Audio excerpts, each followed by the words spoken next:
3 centuries after the cataclysm, mana spiraled out of control, and the demon tribe launched a brutal, relentless war against humanity. The population crumbled, order vanished, and 10 legendary mages built giant ramparts to shield the remnants of mankind. Humanity entered the era of universal awakening. Everyone awakens a class upon adulthood, but only 10 inheritance occupations exist as the ultimate pillars of strength. If you aren't one of the elite 10, do you even exist? Fengchuan City, April 1st. The annual awakening ceremony is here, and Xiaofeng is ready to see what his destiny holds. He nods to Uncle Jiang, keeping his cool as the big moment approaches. The atmosphere is electric. People are praying for high-rank classes, from N rank to the God-tier UR rank. The better the class, the better the academy. Simple math, right? Desperate students are practically begging the statue of the senior berserker for an S-rank role. Good luck with that. The line is moving, and the tension is palpable. No noise, no complaining, and definitely no crying if you get a dud. The senior celestial maiden gets her fair share of desperate prayers, too. A local merchant eyes the crowd like a wolf in a sheep pen. He knows a prime business opportunity when he sees one. The gates open, and the test is officially underway. The results are pouring in. Some are average, but Gufei pulls a massive S rank with 55 mana. The crowd is green with envy over those stats. 55 mana? Must be nice to be born a winner. Suddenly, our hero steps in with a proposition.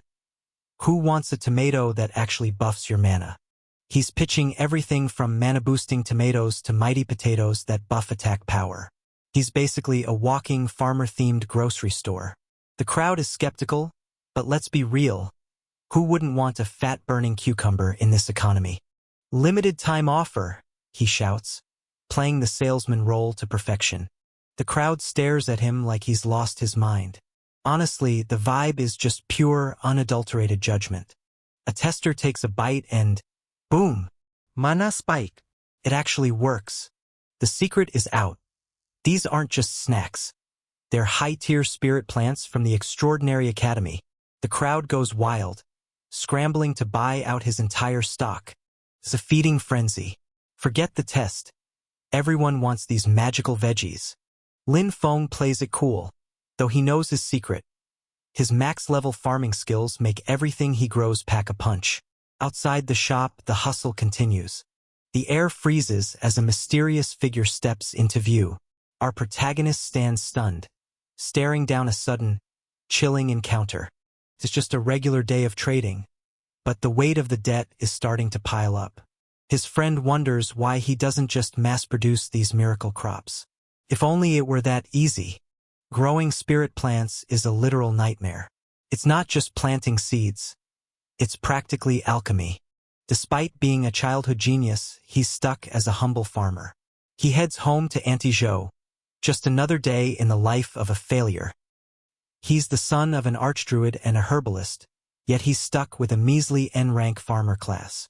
His ancestors are probably doing backflips in their graves. He's made peace with his boring life. No battlefields, no early graves, just crops. For his mother's sake, he'll keep the farm running no matter what. A single, heavy drop of sweat trickles down his face as the tension reaches a breaking point. The storm is coming, and he knows it. The sky darkens unexpectedly. Did it just start raining in the middle of a clear day? Panic ripples through the crowd. Something is terribly wrong. The city walls groan under a sudden, unseen pressure. Whispers of a demon invasion spread like wildfire. Disaster strikes. The necromancer MO and has betrayed humanity and is trying to sell his inheritance to the demons. The crowd is in total denial. A traitor? In this economy? Someone yells at him to run, but he's frozen in shock. The traitor is wounded and desperate, ready to trade his soul to the demons for an undying body. A cold, menacing aura erupts as he locks his sights on the target. There is nowhere left to run from that lethal gaze. Lin Feng realizes he's walked straight into a crime scene. Time to play dead and slip away. The villain isn't letting him go that easily. The traitor plans to use the kid's bones to commemorate the dean he just murdered. What a charming guy. The pressure is suffocating. Lin Feng can't even twitch. He racks his brain. There has to be a way out of this. Farming tool mastery. Max. He calls upon his trusty shovel. Commemorate him yourself. He snaps back, swinging his tool with intent. He's sending this villain straight to the 18th level of hell. The trader is stunned. How did a measly farmer just draw blood? This is the moment of truth. The hero descends like a bolt of lightning, unleashing a devastating strike that shatters the battlefield. His overwhelming power leaves his opponent completely defenseless against the crushing impact. The dust settles, but the fight is far from over. The battlefield trembles as he unleashes a terrifying surge of dark energy. Battered but unbroken, he prepares to strike with lethal intent. The traitor realizes he's trapped in a dancer's marking formation. Desperate, the villain tries one last time to possess Lin Feng's body. He unleashes a devastating, shadow-infused strike that obliterates his target in a flash of raw power. Everything is torn apart by the overwhelming surge of dark energy. The traitor wheezes, his energy fading rapidly. Confusion sets in as the tables turn. The villain sneers, thinking he's found his perfect new vessel. Lin Feng isn't going down without a fight. He's been training his whole life, and he's not about to let his body be stolen. A sinister presence looms from the shadows, casting a chilling aura over our hero. The trap is set, and the tension is reaching a breaking point. Looks like luck is officially on vacation today. A trembling hand reaches out to claim the weapon of legend. The moment of truth has finally arrived. If he's going down, he's taking the traitor with him. The villain screams, realizing the kid is actually insane enough to try a double suicide. Death before surrender. He won't let his body become a puppet. He's definitely not looking forward to the lecture his dad is going to give him in the afterlife. The hero lies defeated, his life force fading as a sinister, dark energy consumes him. Is this truly the end of the road? The hero channels a blinding surge of raw power, preparing to unleash an unstoppable force.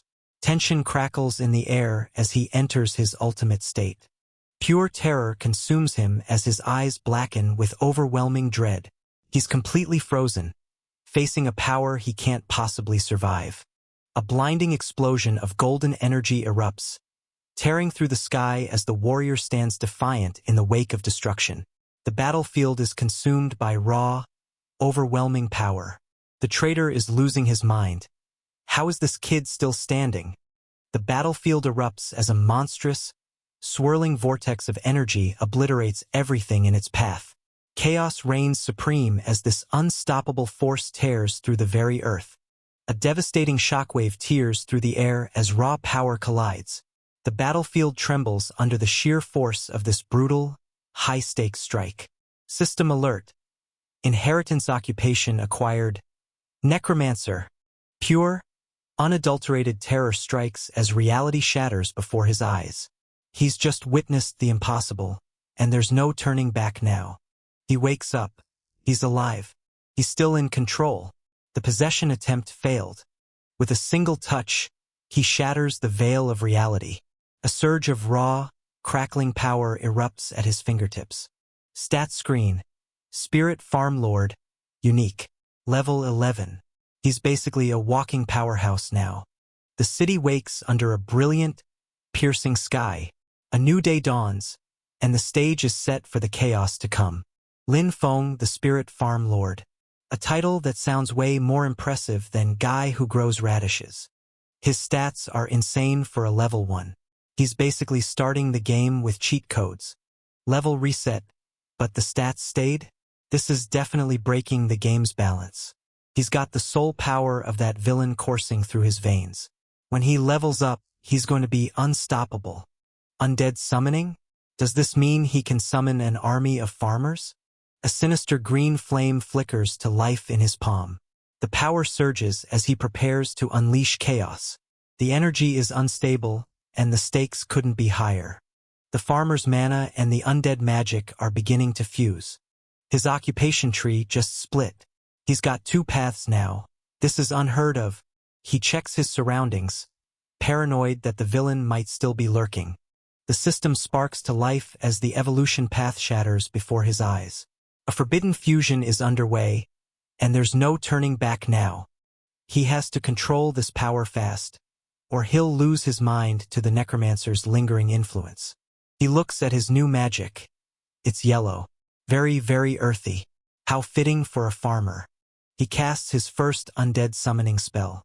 The energy crackles, and the past rises from the dust. Behold, the undead sage and the undead hound. They kept their skills. He's got 2 high-level lackeys, and he's ready to bail before the authorities show up. No one would believe a farmer killed 2 elites, but the truth is a dangerous secret. He needs a base, resources, and high-grade land. The academy is looking like the perfect place to hide in plain sight. One day later, and he's already plotting his next move. The necromancer's influence is fading, but the farmland is still acting weird.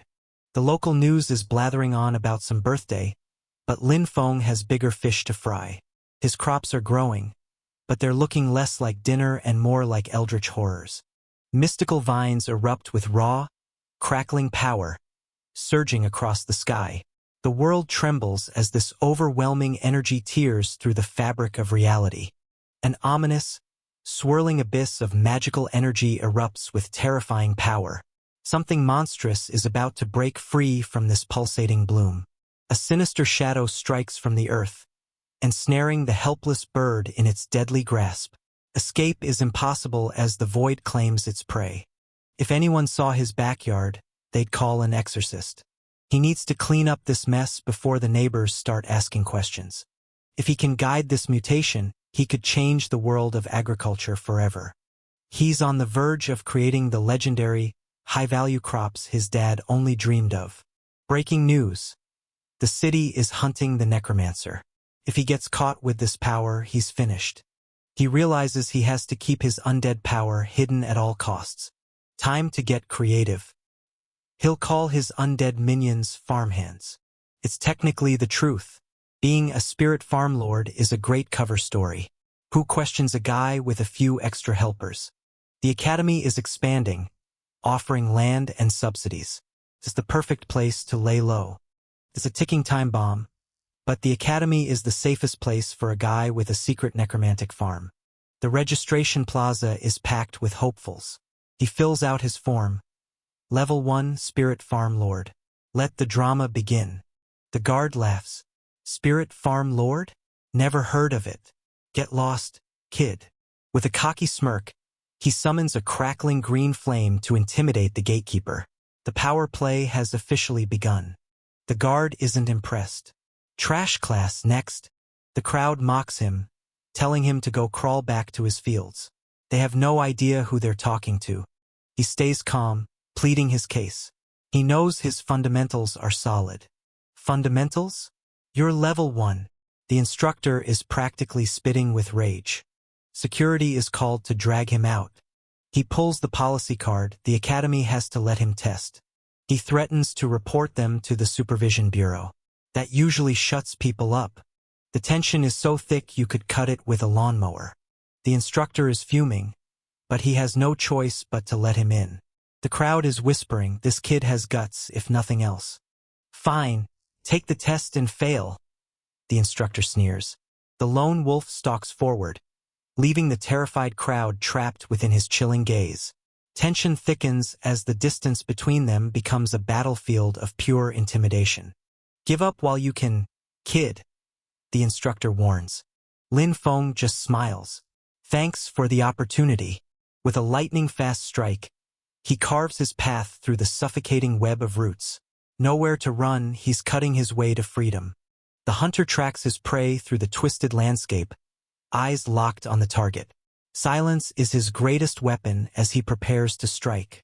He's got a bag of carrot essence. He's about to teach these rabbits a lesson in industrial farming. The lone survivor hunkers down, desperately scrambling to claim the precious loot before time runs out. His hands move with lightning speed as the toxic fog closes in. A mysterious, horned creature emerges from the shadows to claim its prize. Don't let that adorable face fool you.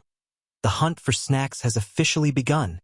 Surrounded by crackling energy, our hero launches a desperate, high-speed strike against his formidable foe. The tension reaches a breaking point as blades clash in a flurry of lethal magic. He's not waiting around. He's gonna hunt them all down. Take them out! He commands his farmhands. The slaughter is quick and efficient. A monstrous surge of dark energy erupts, cutting through the battlefield with lethal precision. The Demon Lord unleashes a devastating, crackling strike that leaves no room for escape. He's clearing the field with ease. These level 1 undead are absolute beasts. He's definitely going to pass this test. The whistle blows. Time is up. If you're enjoying this recap, smash that like button and subscribe for more. The group is in shambles, failing to secure even a single rabbit. They whine about the rarity of the catch, clearly looking for someone to blame for their own incompetence. They turn their frustration on our hero, demanding he hand over his harvest, clearly doubting he caught anything at all. A lethal smirk plays on his lips as raw, crackling energy manifests at his fingertips. The game has officially changed. A tidal wave of plush death swallows him whole. Trapped in a mountain of pink, he's fighting for his life against the fluff.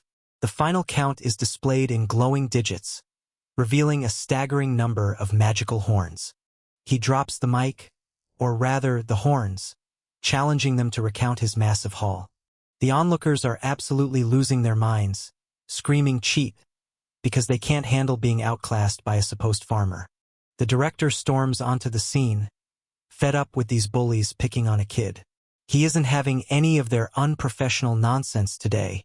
The director turns his attention to our hero, confirming he has officially passed the preliminary test. Our protagonist keeps his cool, offering a polite thanks to the director for his sense of justice. The director narrows his eyes, feeling a strange sense of familiarity. Is he starting to suspect something? The protagonist sweats bullets, praying his secret identity as a necromancer hasn't been blown to bits just yet. The director cuts straight to the chase, demanding to know the connection between the boy and Professor Lin Xie. Staying calm under pressure, the hero reveals that Lin Xie is his father, while internally celebrating that his necromancy is still under wraps. The director's demeanor shifts instantly from stern to friendly. He's an old friend of the father and offers to pull strings for the nephew. Our hero tries to keep the director quiet, panicking because everyone is staring at their little family reunion. The director brushes it off with a laugh, claiming he was just making a casual comment. Sure, keep telling yourself that, old man. He promises to show his new nephew around the academy once the business is handled. Talk about a major hookup. The protagonist sighs internally, wondering why this director gives off such sketchy, unreliable vibes. The director turns to the crowd, dismissing those who failed and prepping the winners for the next step of their journey. Inside the investigation room, the tension is high as they discuss the mysterious disappearance of the deans. They speculate that the two took each other out, but suspect a greater mastermind is pulling the strings behind the scenes. They conclude that the key to the mystery lies in whoever snatched the necromancer talent. One investigator snaps at Tuka, tired of listening to his baseless and brainless theories. Tuka is fuming, swearing to find evidence that proves he's right, even if he has to do it all alone. The others whisper among themselves, wondering if they should stop Tuka before he gets himself killed for being a nuisance. They decide to let him go. The academy is for elites, not for people who need to be coddled. The orders from the top are crystal clear. Hunt down the necromancer and kill him on sight. They decide that any user of necromancy is a target, regardless of their identity. Talk about a scorched earth policy. A mysterious blue rift tears open right at the podium, plunging the crowd into sudden, heart-stopping chaos. The scene shifts to the mission hall, where the real challenge is about to begin. The mission is set: clear the level 5 demonic beast lair within 3 hours or face total failure. The students are panicking, questioning if a 3-hour limit is even possible for low-level recruits like them. The instructor explains they are allowed to team up in groups of 5 to survive the onslaught. Desperate cries for teammates echo through the hall as everyone scrambles to find a carry. Good luck finding a decent party in this mess. The system interface flickers to life, revealing a shocking truth. Our protagonist's eyes widen as he unlocks a hidden secret. The tables have turned, and the hunter has become the prey. A single, chilling step marks the start of a brutal confrontation. A moment of confused silence hangs in the air as someone approaches our hero. A level 7 mage approaches, begging to team up with the strong boy who decimated the rabbits. The hero debates the offer. He's strong enough to carry, but his necromancy is a secret he can't afford to expose. He politely declines the offer, opting to tackle the dungeon as a lone wolf. The mage wishes him luck, clearly thinking he's making a massive mistake. A mysterious encounter stops him dead in his tracks. The tension is palpable as a stranger crosses his path. The stranger warns him about the difficulty, but our hero is already committed to his solo run. The stranger mentions the legendary Black Bear's Gall reward. A huge boost, but a deadly goal for a low-level player. The hero offers a curt thank you for the unsolicited life advice and keeps moving. The hunters stand frozen before a gargantuan, tooth-lined gate pulsing with terrifying power. There's no turning back now. The nightmare has arrived. He stands at the entrance of the demonic beast lair, ready to prove everyone wrong. The guard stares at him, baffled that he's showing up to a high-level dungeon completely alone. The guard warns him to turn back, but our hero isn't the type to take no for an answer. He reminds the guard that the rules specifically allow for solo entry. The onlookers whisper that he's just chasing glory and will likely pay for it with his life. The guard gives a begrudging nod of good luck, clearly expecting to see a funeral later. The heavy doors creak open, revealing the dark, dangerous interior of the lair. Surrounded by a storm of pure power, he steps forward with cold, unshakable confidence. The battlefield trembles as he prepares to unleash his true strength. Cornered by two lethal, tongue-flicking beasts, our hero stands on the brink of a blood-curdling ambush. There's no turning back now. It's kill or be killed. He yawns, noting that low-level monsters are nothing more than target practice for his current form. He notices the sheer volume of monsters. It's a bit more crowded than the guidebook suggested. No worries, though. It's the perfect time to field test his new, improved summoning technique.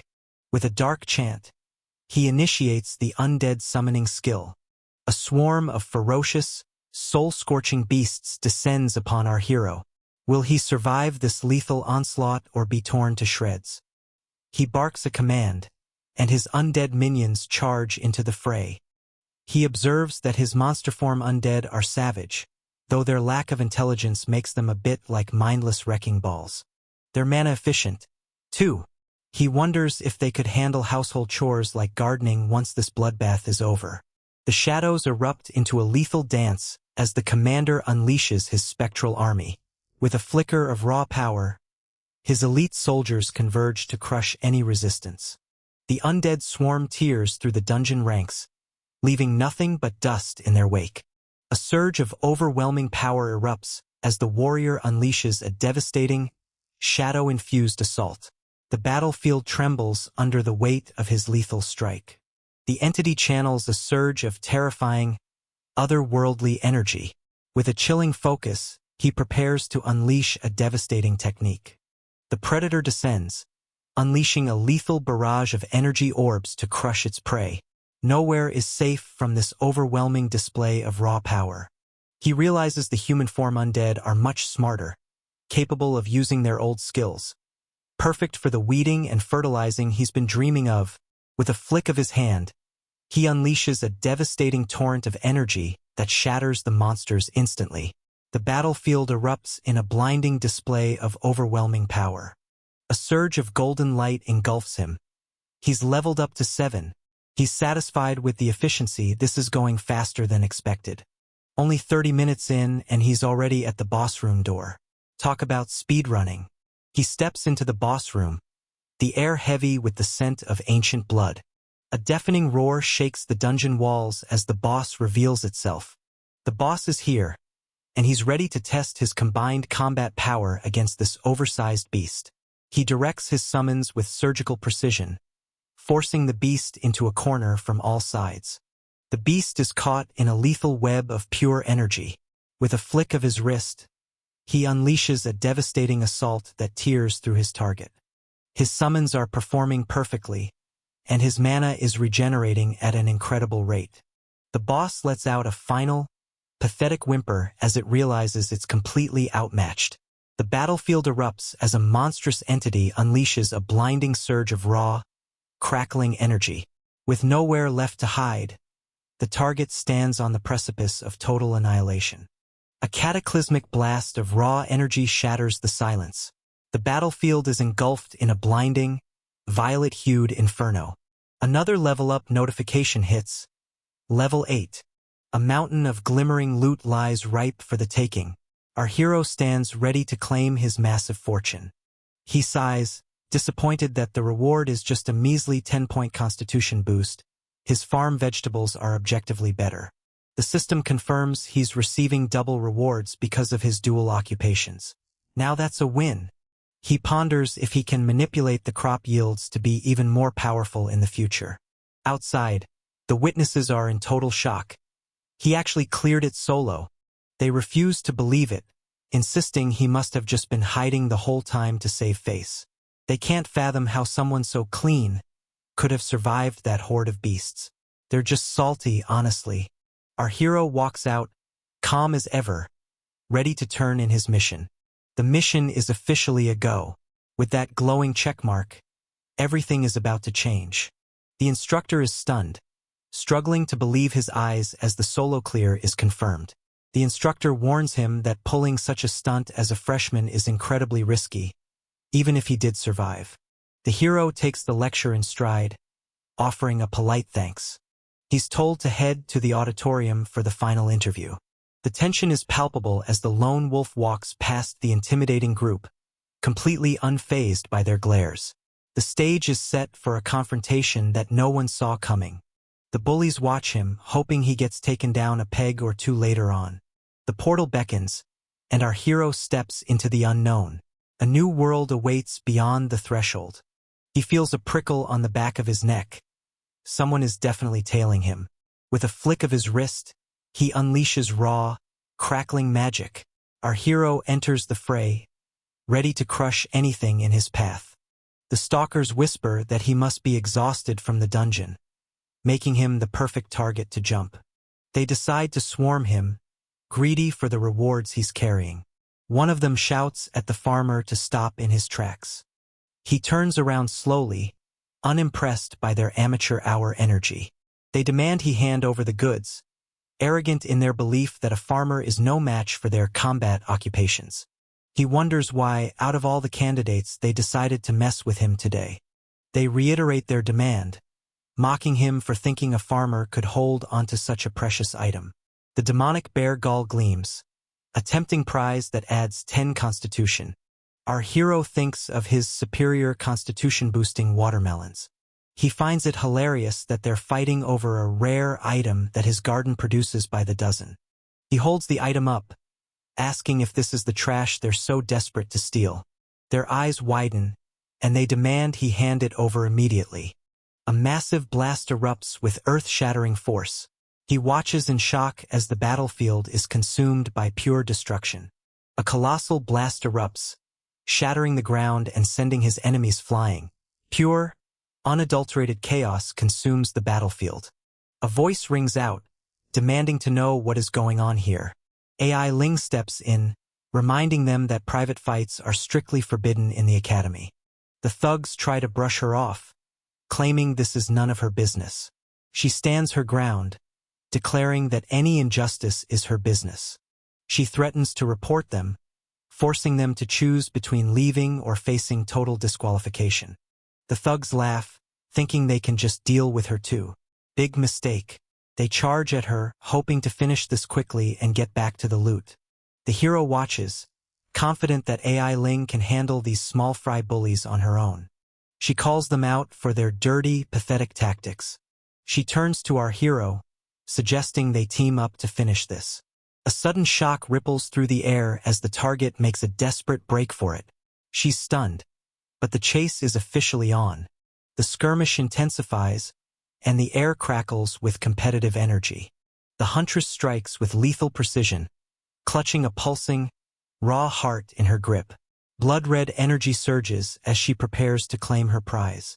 She hands the loot to our hero, thinking she's doing him a massive favor. The hero is left confused. He was perfectly capable of handling it himself, but now he's the one being helped. Back in the safety of his room, he stares at the useless skill scroll. He wonders if there is more to this scroll than meets the eye. Raw, volatile energy surges as he channels his power directly into the mysterious scroll. The seal is being broken with an explosive display of arcane might. A notification flashes. Special cultivation has been learned. He reads the description. He can now strengthen his undead summons, increasing their level and quality with mana and materials. It works. He realizes he had to channel both his farming and necromancy mana simultaneously to unlock it. He can't wait to put this new skill to the test. A sinister smirk spreads across his face as lethal green energy surges around him.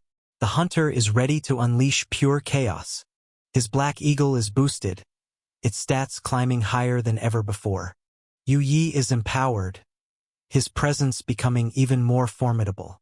The demonic horned bear grows in size and power, its aura becoming truly terrifying. The lizard and hawk are upgraded, their forms shifting into something much more dangerous. He nods with approval. Not bad at all. A terrifying, otherworldly entity manifests in a surge of crackling energy. The protagonist stands frozen, face to face with an overwhelming display of raw power. He notes the one downside to all this newfound power. He's running out of space. He needs more farmland, and he hates the idea of ruining his family's existing fields for experiments. He contemplates his next move, surrounded by his powerful undead creations. A voice calls out, asking him about the demonic bear gall he was carrying earlier. If you're enjoying this recap, smash that like button and subscribe for more. The hero realizes he accidentally left the loot behind, and the chase is far from over. He stares in utter shock, unable to believe that something so incredibly valuable is being treated like common trash. He demands to know why anyone would treat such precious materials like worthless junk. His ears perk up in disbelief. Did someone just call this treasure trash? Deep in the heart of the desolate woods, far from prying eyes. He wonders if the coast is clear, pondering what effect his brand new skill might have on his crops. A monstrous, toothy bloom erupts with chaotic energy. This lethal predator is ready to devour anything in its path. He squints, confused as to why the plant looks exactly the same as before. Sudden alarm bells ring in his head. His jaw hits the floor. The crops are actually moving on their own. Is this even possible? The spirit energy detector pulses rapidly, signaling that something dangerous is closing in fast. His hunch was correct. The unmistakable, chilling aura of a necromancer hangs in the air. A sudden, icy tension fills the air as they cross paths. The stranger throws a suspicious glance, but our hero doesn't even blink. A firm hand clamps down on his shoulder, stopping him dead in his tracks. The tension explodes as an unseen force makes its move. The stranger sneers at his outfit, questioning if a mere farmer has the guts to provoke him. A look of pure, unadulterated disgust crosses the stranger's face. The stranger demands to know if this farmer has spotted any strange individuals nearby. He replies with a calm, knowing smirk. He knows exactly where they are. He gestures nonchalantly, asking if the person he's looking for is standing right in front of him. The stranger loses his cool, roaring that he is an elite of the Sunwheel Academy and the nephew of the Iron Lion Duke. How dare a lowly peasant be so rude to nobility? He swears to end the farmer right here and now. Deep in the woods, the confrontation reaches its boiling point. The elite promises to make the farmer pay dearly for his insolence. He braces for the lethal onslaught, shielding himself just as the shockwaves shatter the earth beneath his feet. The farmer coolly notes that even someone as elite as this fool can be taken down with just one hand. The beast unleashes a savage roar as he prepares to hurl a devastating blast of green energy. Total destruction is imminent. The arrogant elite screams for his opponent to taste his full power. He recalls how the monkshood in his field was eroded by undead mana, gaining a potent paralysis effect. It's perfect for a quick anesthetic. He takes a deep, calm breath, unfazed by the incoming barrage. The elite suddenly stumbles, his strength evaporating into thin air as dizziness takes hold. He calmly explains that it's just some common monkshood powder found right in his fields. He declares that this is the true power of a farmer. A savage beast lunges with lethal intent, but our hero counters with a blinding flash of raw power. The forest trembles as the strike connects, leaving the predator nowhere to hide. He mocks the elite, telling him to take a nap while waiting for someone to find him. An announcement echoes. Candidates must gather at the auditorium for the instructor interview. He realizes the interview is starting and needs to hustle to make it on time. The crowd gathers outside the majestic Extraordinary Academy auditorium. Whispers spread through the line. Is he really the guy who cleared the level 5 dungeon? Or just a guy who lives off women? A rival scoffs, claiming he's a level 5 elite and far superior to this farmer. He hands an item back to his companion, completely indifferent. He tells them to keep it, as it's completely useless to him anyway. He's genuinely baffled. Why does everyone treat such mediocre junk like it's a legendary treasure? Inside the auditorium, instructors and students prepare to choose their futures. The examiner calls out the first name, Shi Yen. Shi Yen steps forward, announcing he is a level 6 Earth attribute warrior. He shows off his ability, summoning a suit of impenetrable armor for combat. A level 44 Earth Berserker is impressed and offers to mentor the young warrior. Shi Yen accepts the offer without hesitation. The examiner continues down the list, calling out Ying Wu. Next up is Lin Feng. Lin Feng steps up, identifying himself as a level 8 spirit farm lord. The crowd is stunned. A level 8 at his age? But wait, he's just a farmer. The instructors debate.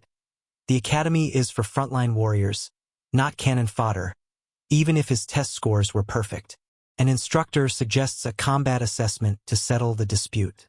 The rest of the panel quickly agrees to the test. One instructor couldn't care less, laughing off the entire situation. They warn Lin Feng. If he lacks combat potential, he's just throwing his life away on the front lines. Lin Feng is worried. He can't show his true necromancer skills without giving away his secret. He steels his nerves and agrees to the challenge. The auditorium clears, leaving a space for the duel to begin. The instructor sets the terms. Survive 5 minutes against him to prove his worth. Pure destruction erupts as the instructor unleashes a blinding surge of golden energy. Nothing can withstand his overwhelming power. Lin Feng can barely breathe under the pressure of a level 40+ combatant. The onlookers are shocked. The kid is actually holding his ground. The instructor is impressed by his grit and demands he attack with full force. The pressure is crushing, but Lin Feng refuses to fold just yet. He calls upon his hidden servants to join the fray. It works. By wrapping his undead in nature mana, he perfectly masks their dark aura. Who would ever guess that this cabbage-looking bear is actually an undead summon? The instructor is intrigued by the rare nature mana emanating from the summon. He beckons Lin Feng to bring everything he's got. The battle reaches a fever pitch as mana surges through the hall. A blinding flash of energy slices through the air. Nothing can stop this lethal, high-speed strike. A blinding flash of golden energy erupts as the warrior strikes. He shatters the monster's defense with one decisive, earth-shattering blow. A blinding storm of golden strikes tears through the beast. The creature is caught in a relentless, explosive onslaught. The instructor is baffled by the summon's loyalty. It should have been destroyed by now. A monstrous, neon-green aura erupts as Lin Feng unleashes a devastating strike. With one explosive move, he shatters the battlefield. Lin Feng asks if the instructor is getting a bit weak in his old age. He realizes these aren't normal summons. They don't feel pain and recover with just a trickle of mana. The instructor realizes he needs to stop holding back if he wants to win this. He promises to compensate the kid for the damaged summons and prepares a real attack. A quick reminder: normal summons die when destroyed, but these ones are different. The instructor activates his signature berserker skill, Bloodthirst.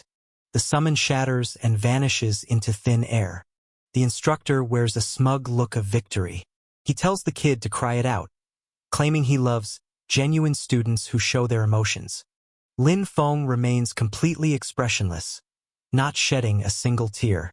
The instructor is unsettled. Why isn't the kid sad about his loss? A terrifying surge of green energy erupts, pinning the instructor down with overwhelming power.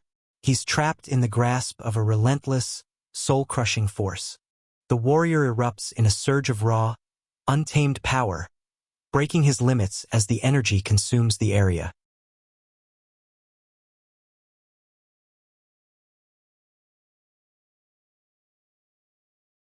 A loud snap echoes through the room. The instructor calls a halt to the match before things get out of hand. He tells Lin Feng he's officially qualified for the Extraordinary Academy. Unfortunately, there are no nature-type instructors currently available to mentor him. Lin Feng immediately asks about his promised cultivation resources. The academy promises to issue his resources at the standard rate. As a top-tier candidate, he's allowed to make one special request. Lin Feng can't believe his luck. Freedom and resources? He's basically hit the jackpot. He makes his move. He wants a piece of land. The instructor is stunned. No equipment? No artifacts? Just dirt? Lin Feng stands his ground. A spirit farm lord is nothing without a farm. The instructor agrees to hand over a neglected piece of wasteland in the west of the city. Lin Feng thanks him, while the director offers to help if he needs anything else. The interview process continues with the next candidate.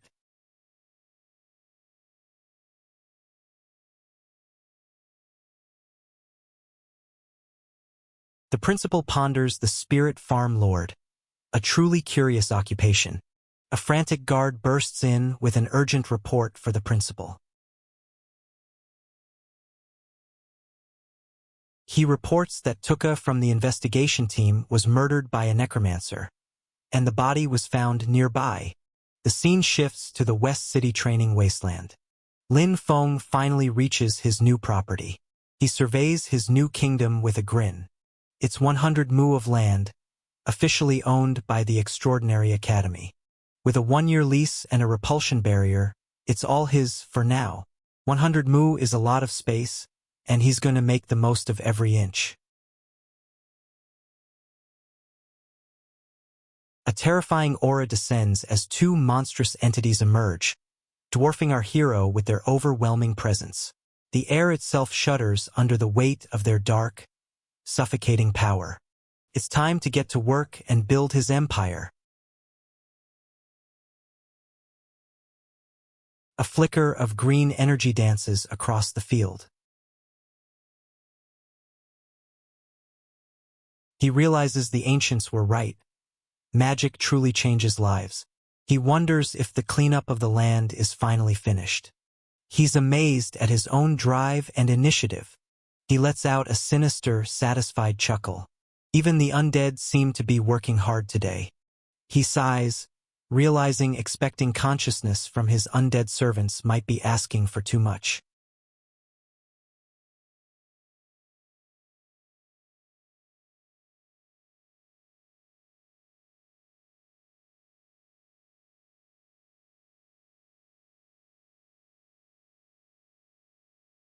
Lost in thought, he finds a moment of eerie silence amidst the towering glass greenhouse. The calm before the storm has never looked so haunting. The system pings with various stat boosts from his harvest. It's a bitter, suffering-filled cultivation, but the results make it all worth it. If he could just scale this up, the demon tribe wouldn't stand a chance against his army of superpowered crops. He decides to plant normal crops on the outside to keep his secret greenhouse hidden from prying eyes. 3 days of hard labor pass in the blink of an eye. He shows his servants how to dig properly. With these undead helpers, the planting speed is faster than ever. Suddenly, he senses an intruder. Who dares trespass on his land? He stops in his tracks, eyes narrowing. His undead lizard stats are spiking. It's getting stronger. It seems the lizard actually benefited from eating one of his magical potatoes.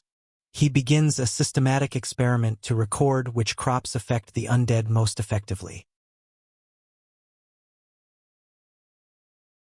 An intruder mocks the flimsy wall, claiming he can smash it with a single slash. Lin Feng wonders if it's a trap, but he's far too curious to run away.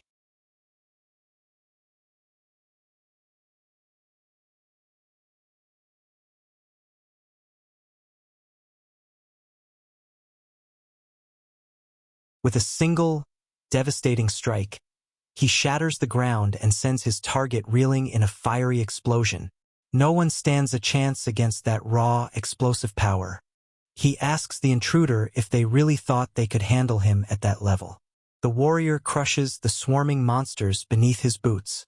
No creature stands a chance against his relentless assault. The intruder is panicked, wondering what kind of monster he's dealing with. If you're enjoying this recap, smash that like button and subscribe for more.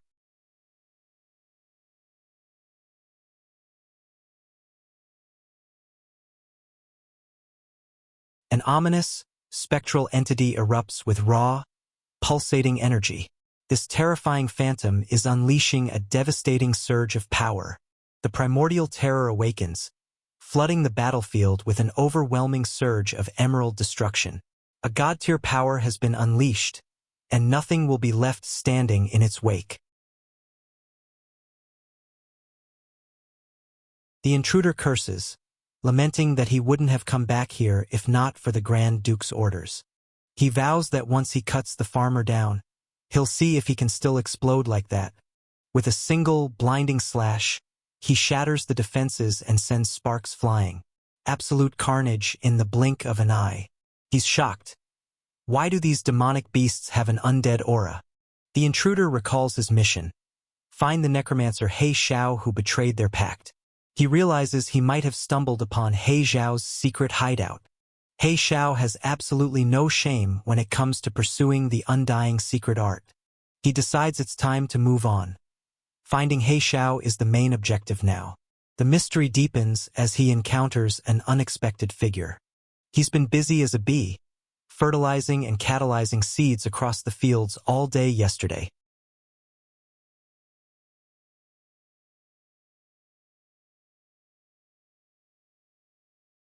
Suddenly, he screams in horror. His precious greenhouse is under siege. The chaos continues as he rushes to assess the damage. He freezes, sensing something is wrong. Why on earth is the enforcement team trampling all over his property? They claim their detector is picking up demonic energy. But this was supposed to be a peaceful training land. Lin Feng stands his ground, reminding them that this land is officially leased. The officers remain skeptical, warning each other to stay sharp for potential demonic interference. They call out to him, identifying themselves as the enforcement team. Lin Feng wonders aloud why the authorities are bothering him today. They demand access, claiming they need to inspect the area for hidden demons. Lin Feng plays the confused farmer, stunned that such a thing could happen on his newly rented plot. The officers are losing their patience, questioning why the barrier is still up. Tension spikes as they link him to a recent tragedy involving a demon attack. Someone in the crowd accuses him of being a spy for the demon tribe. They shout for him to surrender immediately. The captain warns his subordinate to be careful, but admits Lin Feng is looking extremely suspicious right now. They formally command student Lin Feng to drop the barrier and comply. He realizes he's going to have to get creative to chase these pests away. He puts on a masterclass in acting, lamenting how his lowly status as a farmer makes him an easy target for false accusations. One of the younger officers actually starts to feel bad for him. The captain isn't buying it for a second. Everyone knows how to put on a sad face, The standoff intensifies as they stare each other down. A thunderous clash erupts as our hero unleashes a devastating, point-blank strike.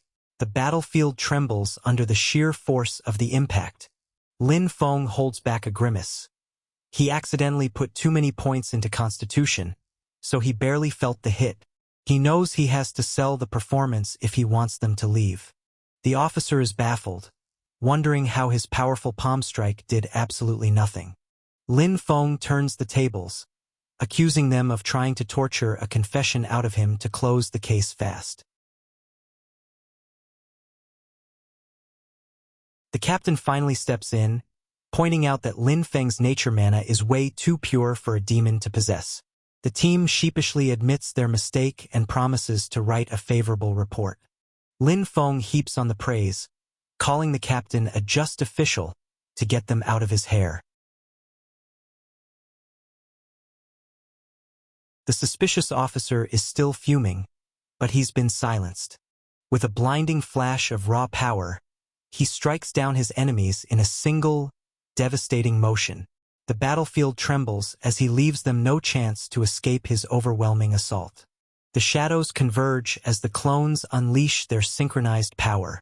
One look is all it takes to know the enemy is already finished. Our hero is definitely not just a humble farmer, is he? A massive, lethal beast swoops from the heavens to challenge our hero. The sky ignites as the hunt begins. Lin Feng sighs. It's becoming clear that farming alone won't keep him safe anymore. A mandatory notice arrives. All freshmen must report to the drill ground for entrance battles. He just wants a quiet life. Why is the universe working against his retirement plan? The examiners are stunned by the sheer purity of his nature mana. The principal wonders if he's really just a farmer. Noting his system occupation says, Spirit Farm Lord. Even a high-level nature archmage like Vera is moved by his potential. They conclude he's a rare talent. Demons would literally vomit at the sight of his aura. The principal chuckles, the show is only just beginning. The Extraordinary Academy drill ground is packed with nervous students. Everyone is confused. Weren't the interviews already finished? They were hoping to get straight to the curriculum. One student acts like he knows a secret, but he's clearly just bluffing. Silence falls as the academy reveals the truth. The front line is collapsing and they need fresh soldiers immediately. The students are terrified. They just signed up for classes, not a war. The academy doesn't care. If the fortress falls, the city is next. This is a conscription, not a choice. The students look at each other, paralyzed by the sudden reality of their situation. Lin Feng's sister watches from afar, wondering if he'll be forced into the draft. Lin Feng hopes his farmer tag will keep him off the front lines. He's got crops to tend to. A challenger approaches, mocking him for hiding behind his occupation. The attacker screams, vowing to burn him to a crisp. Lin Feng yawns. The guy's fire isn't even hot enough to roast a sweet potato. The challenger tries to summon a massive flame spirit to end the match. Lin Feng points out the obvious flaw. The cast time is way too slow. The referee declares Lin Feng the winner. The win streak continues. Ryan, Zhou Lin Ji-shi, Luna, Baimen, and Glenbull all fall before him. He's worried he's won too much. He needs to throw the next one to stay under the radar. An instructor approaches, praising his talent and suggesting he aim for the higher-level academy. Lin Feng tilts his head, wondering what a higher platform could offer. The instructor promises legendary weapons and beast mounts to entice him. Lin Feng politely declines. He's not interested in the prestige. The instructor is baffled. Who doesn't want legendary gear? Lin Feng keeps it simple. He just wants more land to farm. The instructor tries to dig deeper into his long-term ambitions. Lin Feng dreams of a world where everyone has land to farm. The faculty is genuinely impressed by his ambition. The instructor points out he already has the West Wasteland. Is that not enough? For a farmer, the answer is always the same. The more land, the better. The next match is announced. Lin Feng versus AI Ling. Here we go. Let's see if he can keep the charade up. The onlookers are starting to realize this kid is actually being honest. Does he really just want a bigger garden? The instructors are whispering. Should they recruit him? They agree he's the most interesting student they've seen in years. AI Ling takes her stance, thrilled to finally face off against him. She promises to give it her all, showing him the respect of a true warrior. Lin Feng casually mentions he plans to surrender to keep his low profile. AI Ling takes that as a massive insult to her fighting spirit. Bro, she's jumping straight to phase 2? Talk about overkill. She unleashes a surge of crackling green energy, ready to tear the arena apart. With a lightning-fast strike, she slices through everything in her path. Even the staff is shocked that a sub-level 10 student has such pure mana. They whisper that his potential is literally limitless. Vera, a high-ranking expert, makes a bold decision. She wants to learn from him.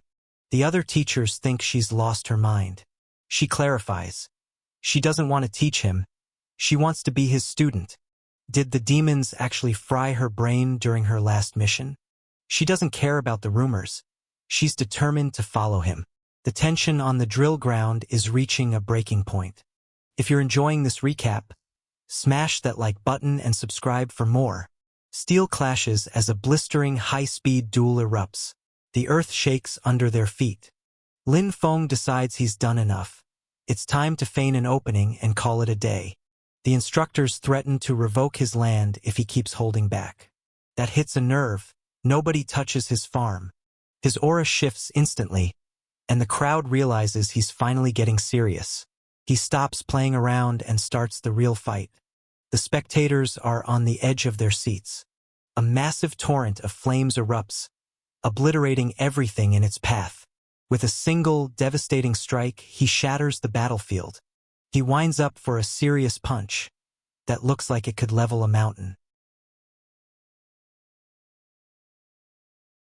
The sheer force of his strength leaves the audience speechless. He gracefully concedes, letting her think she won the exchange. His opponents are starting to wonder if they're the ones who look like farmers compared to him. His control over nature is so refined it's practically godlike. AI Ling accepts her defeat, acknowledging he's in a league of his own. Lin Feng shrugs it off, acting like it was just a fluke. He's just relieved his land is safe. That was way too close for comfort. He thanks the principal for the guidance, hoping to keep his secrets hidden. The principal tells him to watch his back. He's got his eye on him now. Lin Feng fumes. That old coot really knows how to push his buttons. Vera rushes up to him, begging him to take her on as a student. He is genuinely confused. Why does a combat expert want tips from a gardener? Vera gushes about his godlike mana and pleads for just a bit of his wisdom. Lin Feng tries to brush her off, saying he's just a simple farmer who knows nothing of war. He's terrified she'll see what he's actually planting in those fields. He stands firm, claiming he's got absolutely nothing to teach her. Someone in the background whispers that he should just give in and be nice. The internal panic is real, but he keeps his face perfectly stoic. Vera takes his hesitation as a yes and won't take no for an answer. She's ecstatic, promising not to be a nuisance. She tries to visit immediately, but he tries to stall her until he can hide the evidence. She arrives at his greenhouse, ready to learn, while he mentally prepares for a cover-up. He tells her to go explore outside while he takes care of his special seedlings. The crops are glowing with temporary stat buffs. He really needs to hide these. Vera is becoming more suspicious and curious by the second. An hour passes in a heartbeat. Vera stands there, eyes wide, completely unable to believe what she's seeing. She asks if he really grew all this in such ordinary trash-tier soil. Lin Feng plays the innocent peasant, claiming he can't afford the fancy stuff. He blames his meager family assets for his lack of high-end fertilizers. Vera feels a pang of sympathy and decides she might just help him out. She suggests he trade dungeon materials for better supplies at the academy.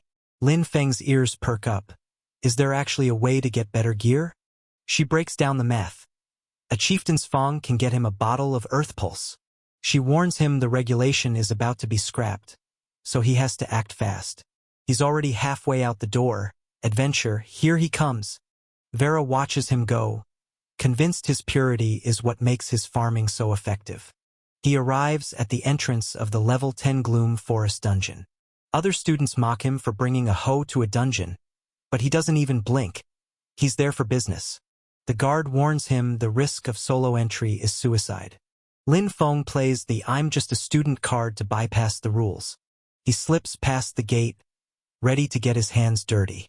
The guard wishes him luck, already expecting to find his body later. The elites sneer, calling the new recruit mere cannon fodder who doesn't belong in their prestigious academy. They hope he meets a swift, humiliating end, as his very presence is an insult to their elite status. The screen flickers to life, displaying the cold, damp interior of the level 10 Gloom Forest dungeon. The order is given to clear the path, demanding a high-speed run to crush the dungeon before anyone can blink. The hunter channels raw spectral energy, summoning terrifying phantoms to tear through the opposition with a single, lethal gesture. The Dark Monarch stands amidst his shadowy vanguard, unleashing a storm of pure destruction that leaves nothing but wreckage behind. He commands the fallen to rise, turning the battlefield into his own personal army of darkness. A pack of undead kobolds emerges from the shadows, ready to serve their new master.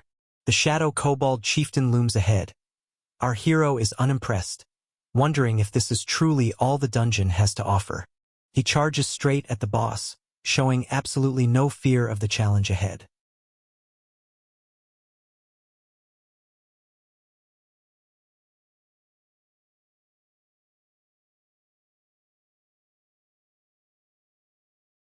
With the chieftain defeated, experience points flood in, pushing his level to 9 and netting him a rare chieftain's Fong. An error message flashes. The boss is too powerful to be converted into an undead summon. Tough luck, buddy. The system pulses with a death error. Progress is stalled at a measly 10%. He realizes his level is the bottleneck for his summoning, but since he got the loot, the mission is officially a success. Loot secured. It's time to head back and turn these spoils into prime fertilizer.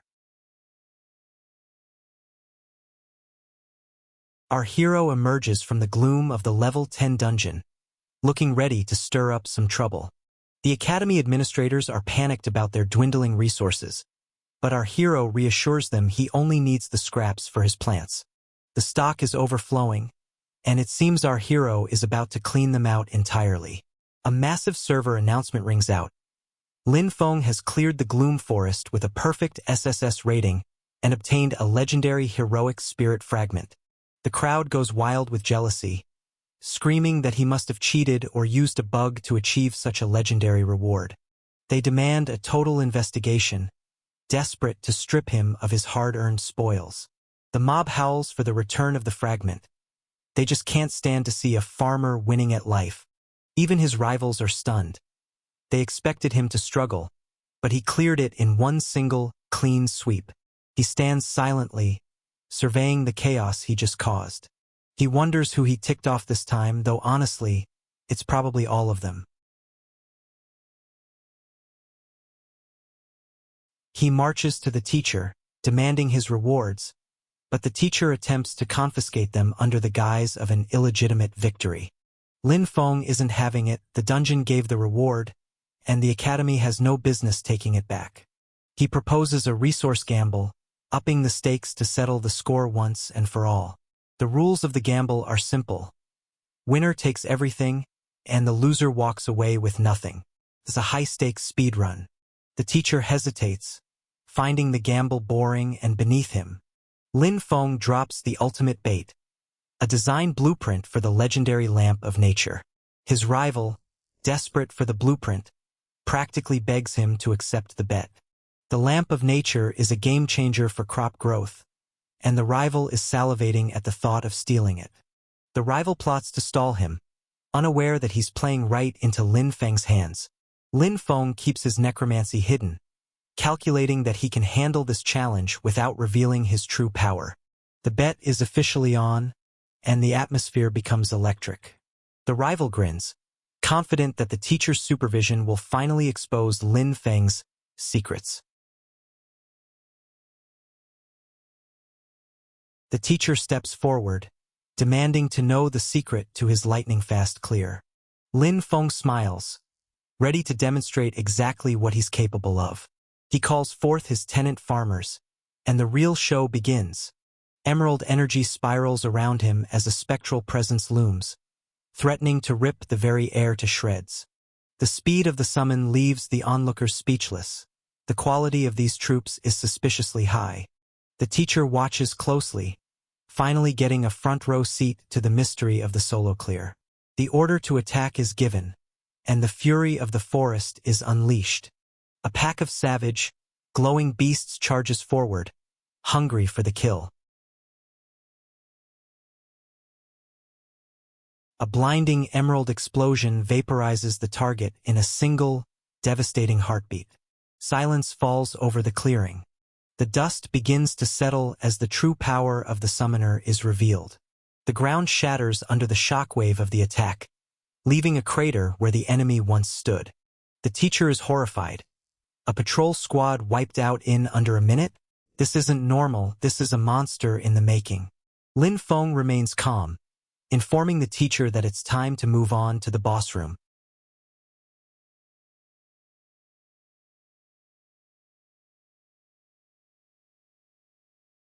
A massive beast erupts with violent rage, shaking the very foundations of the dungeon.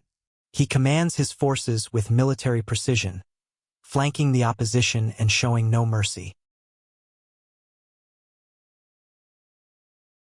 The predator lunges, cloaked in a terrifying aura of destruction that freezes his enemies in their tracks.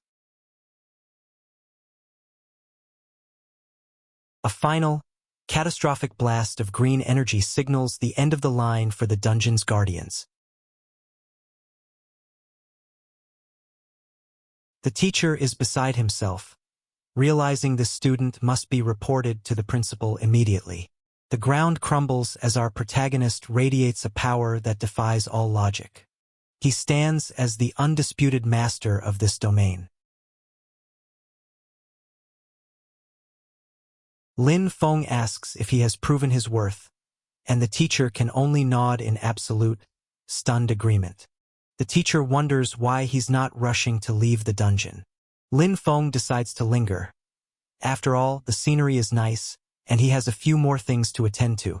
He levels up his necromancy, testing his new limits to see what he can truly raise. He pins his foe to the floor with a chilling gaze, proving that resistance is entirely futile. The word echoes through the halls, "Arise!" The dead stir, compelled by his indomitable will. He steps through the portal with the confidence of a king returning home. The onlookers scramble to get out of his way, terrified of holding a grudge against such a powerful force. The teacher officially acknowledges his success, effectively ending the dispute. The rewards are handed over, and Lin Feng collects his spoils without a hint of hesitation. The administrator's testimony forced the rival to fold, dropping the items and fleeing like a coward. Fertilizer, a massive haul that makes the whole ordeal worth it. The recording stone is handed over. It's the ultimate evidence of his dominance. Back at the academy, the rival is fuming, his pride bruised and his plans in ruins. He realizes physical force is useless. It's time to play dirty with more insidious methods. He dismisses Lin Feng's power as a mere fluke of nature magic, blinded by his own arrogance. A secret letter is drafted to his uncle, a powerful count, to deal with the thorn in his side. He demands the recall of all nature-type instructors to suppress Lin Feng once and for all. The rival schemes to use the old guard to crush the upstart.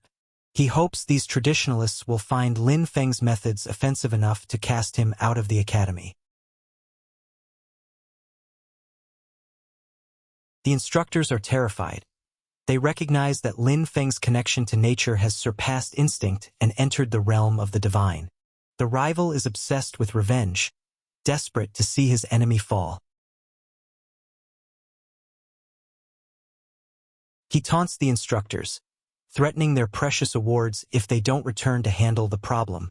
Day after day, the relentless pace continues.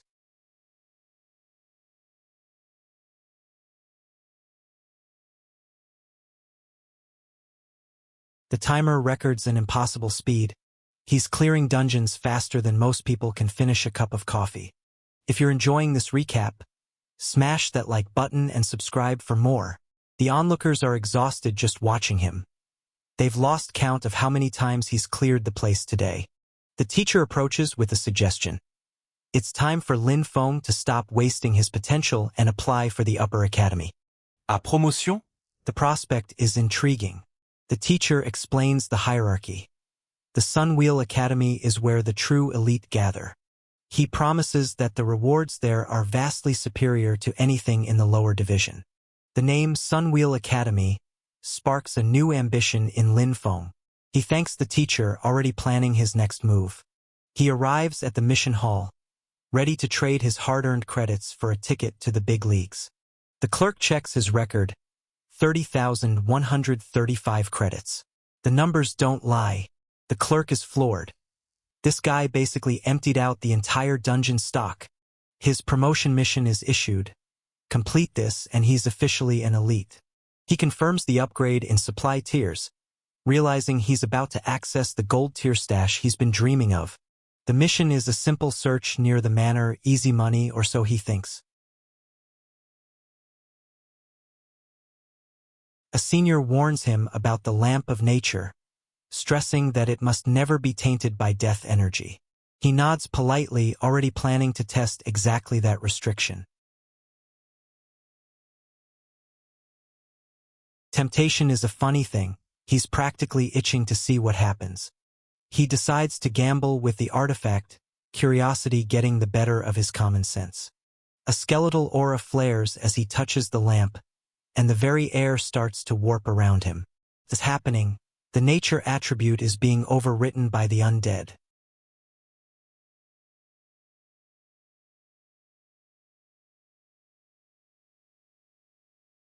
He quickly stabilizes it with nature mana, congratulating himself on a cover-up well done. Back at his farm, the real experiment begins. The lamp glows, signaling the start of rapid growth. The crops explode in size, proving the item's worth is beyond anything he imagined. He knows the upper academy is hiding even better gear, and he's going to get it.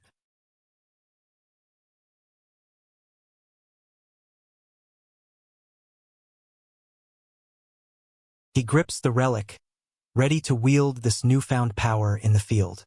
He arrives at the abandoned sentry tower, the site of his final mission.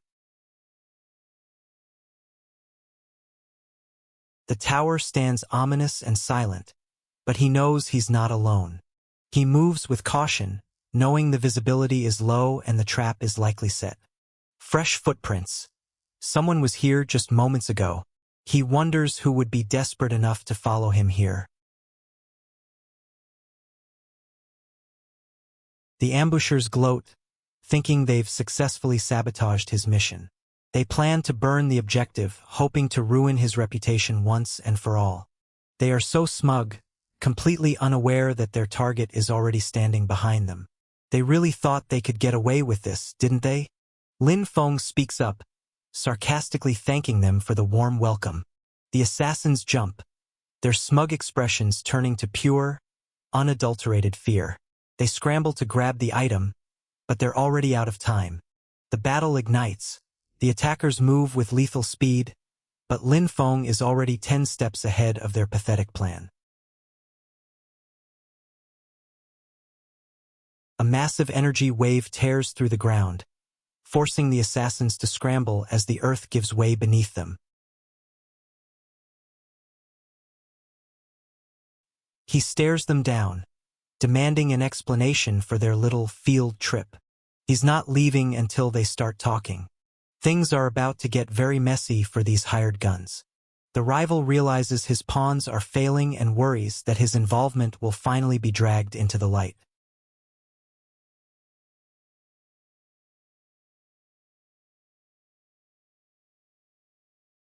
He's running out of ways to keep his hands clean. Is this the end of his automated schemes? Back at the room, news arrives. The agents have vanished, and their mana traces have been snuffed out. A blast of force obliterates the tower, leaving nothing but dust in the wind. The rival rages at his incompetence, calling his own men trash for failing such a simple task.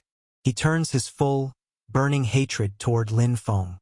He decides to escalate, hiring the Shadow Eclipse assassins to put a permanent end to the farmer.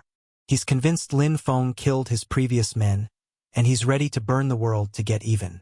Meanwhile, back at the hall, the results are in. Lin Feng is officially welcomed into the Sunwheel Academy. The path to truth is officially open. He receives his new uniform and nameplate, the marks of an elite. With this promotion, he can finally access the high-tier supplies he needs to truly scale his farm. He returns to the Gloom Forest entrance, ready for his daily grind. The attendant stops him cold. His promotion means he's no longer allowed to farm low-level dungeons. He's confused.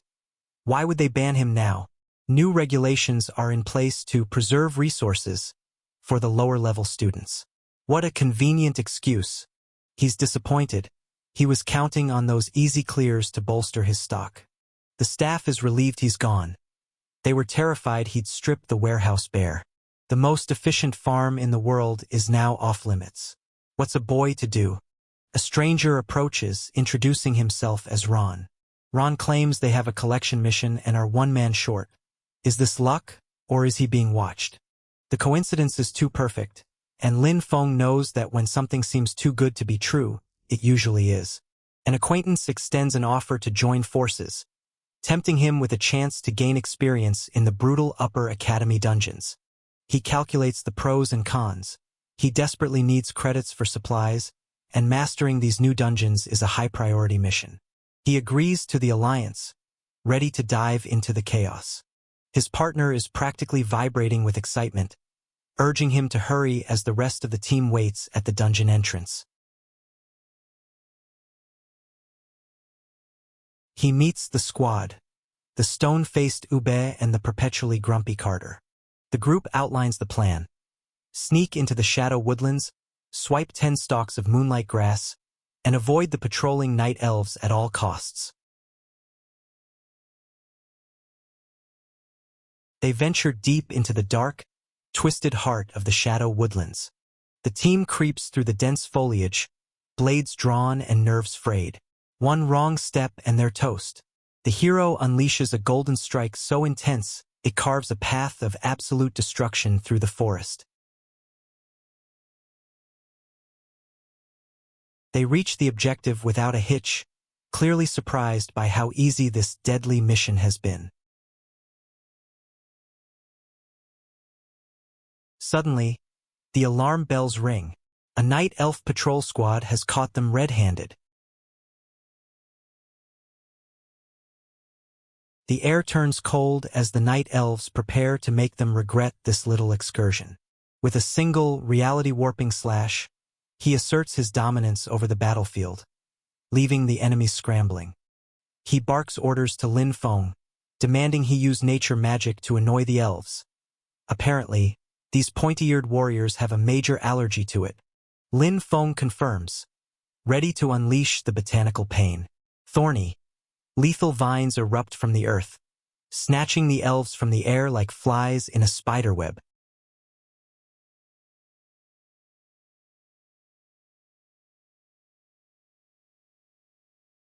Another swing, another casualty. He's basically pruning the forest with his sword at this point. Disaster strikes. The night elves are sounding the horn, calling for reinforcements to crush them. Ube and Carter give the signal, it's go time. The order is confirmed. The trap is set. He slams his blade into the dirt, splitting the earth and swallowing the incoming horde whole. These guys really love a good tactical earthquake, don't they? He turns to his teammates. But something feels off. With a smug grin, they claim an accident. Carter's skill just happened to target Lin Feng instead of the enemy. Lin Feng stares them down, realization dawning. They never intended to protect him at all. They laugh, dismissing his demise as a tragic accident. While they plan to use his nameplate to frame him for his own death, they explain the macabre procedure. The nameplates will record the mana of the monsters that killed him. How thoughtful of them to be so organized. Lin Feng asks one final question, probing for a way out of this trap. They reassure him with professional arrogance. They've committed murder so many times it's basically routine for them. He stops playing the victim, flicking his wrist to shatter their confidence like cheap glass. They jeer at him, mockingly claiming he fell right into their trap to speed up his own funeral. He stands silent, eyes burning with a dark, impending threat. The atmosphere shifts as he prepares to show them the true cost of betrayal.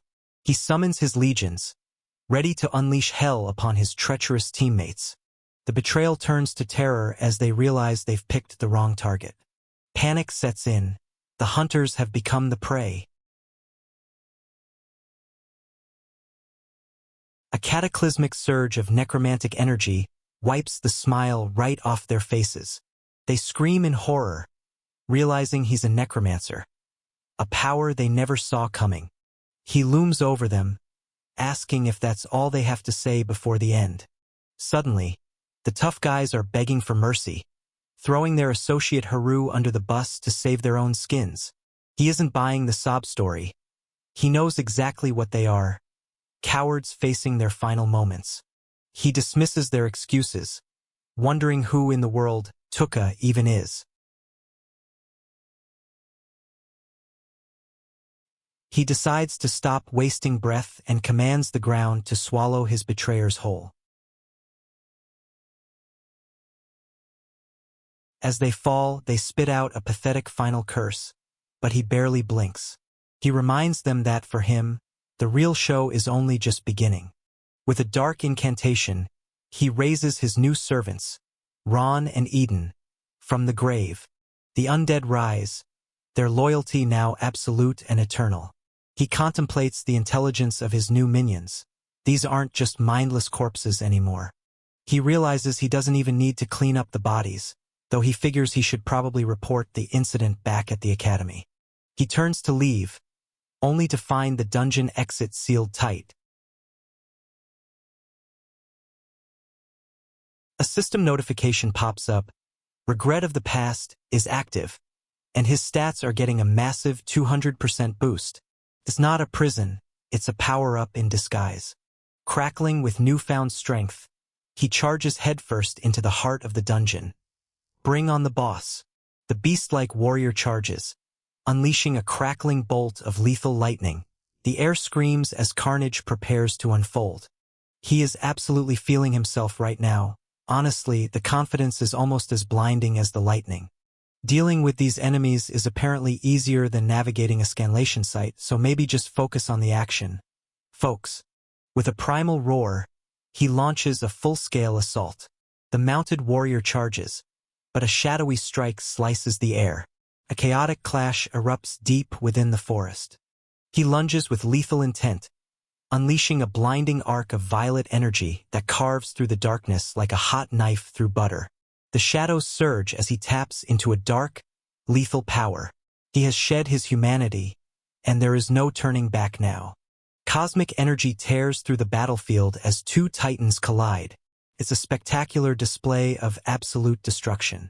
The armored warrior unleashes a surge of lethal purple energy, causing the very earth to tremble under his overwhelming power. A lightning-fast kick connects, sending his opponent reeling. One brutal strike is all it takes to shatter the defense. Our hero lunges into the fray with a flash of purple energy. The battle hits a critical breaking point. With a lethal gaze, she draws her dark energy bow to its limit. The forest groans as she prepares to fire a devastating strike. A barrage of blades pierces through him, but he stands unmoved. He turns the lethal strike into a flex of pure dominance. The undead are getting smarter and coordinating their moves, which is honestly a little rude of them. Don't you think? A devastating blast of raw energy tears through the air. Absolutely nothing can withstand this kind of firepower. An earth-shattering impact rocks the battlefield. Debris flies everywhere as a massive force collides with the ground. He screams in terror, demanding to know how his enemy could possibly wield the forbidden power of death.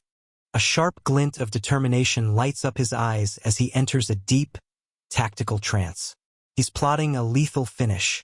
Dismissive of his opponent's confusion, he coldly orders them to bury the man where he stands. A lethal strike pierces through his body. Caught completely off guard, he's left reeling from the brutal, sudden assault. Impaled by spears, the warrior collapses in an agonizing defeat.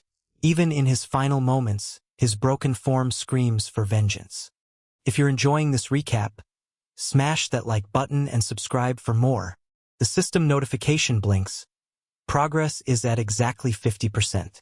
Halfway to victory, he realizes with a jolt that he's stumbled into a dual boss dungeon. Talk about a bad day at the office. Our hero steps into a surreal, mushroom-infested nightmare. What deadly secrets are hidden in this fungal forest? He sprints through a forest of towering, violet mushrooms. Every second is a race against time. A sudden, chilling realization stops him dead in his tracks. The truth hits harder than any blade ever could. A malevolent aura erupts as the ancient seal awakens. He stands frozen before the pulsating power of the cursed tree. A piercing, cold gaze locks onto his target. There is absolutely no escaping those icy emerald eyes. The Guardian demands to know why a human has set foot on sacred ground, threatening a fight if he can't get a straight answer. The Dark Queen emerges, radiating a terrifying aura of violet power. Her cold gaze promises nothing but total ruin. A mysterious figure in a violet gown prepares a lethal strike. The tension is so thick you could choke on it. He unleashes a hidden technique, shattering the air with an explosion of raw, overwhelming presence. The spore domain effect kicks in, draining life every 3 seconds. It's basically a walking health tax for anyone not undead. He realizes the dungeon effect actually allows his undead to sustain themselves without draining his precious mana. He grins at the discovery. The regret of the past is actually a gift. He orders his minions to crush the opposition. He knows that even if his allies fail, the final boss is waiting. The regret of the past isn't just a buff. It's a dungeon lock. He calculates the odds. Even with a massive attribute boost, the boss is theoretically impossible to defeat. A sinister, cackling laughter fills the air. The villain is absolutely delighted by the coming slaughter. The mere thought of the upcoming destruction is enough to make him giddy with anticipation. A massive shockwave of blue energy detonates, shattering the silence and obliterating everything in its path. A terrifying aura erupts as the warrior emerges from the smoke, ready to unleash absolute, unadulterated devastation. Our hero is casually snacking on a banana while a lethal standoff happens behind him. Talk about having your priorities straight. Caught in the wake of raw power, she collapses in total shock. She stares down the overwhelming force bearing down on her.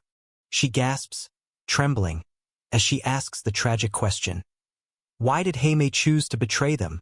A terrifying entity of shadow looms over him, radiating an aura of total destruction. He stands paralyzed as the void stares back. The entity hisses that the destruction of the hatchery will have dire consequences. A devastating blow sends the fierce warrior reeling into the abyss.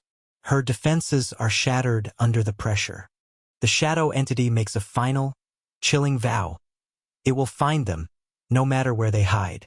The ground shatters in a blinding surge of untamed power. An earth-shattering impact threatens to level the entire area.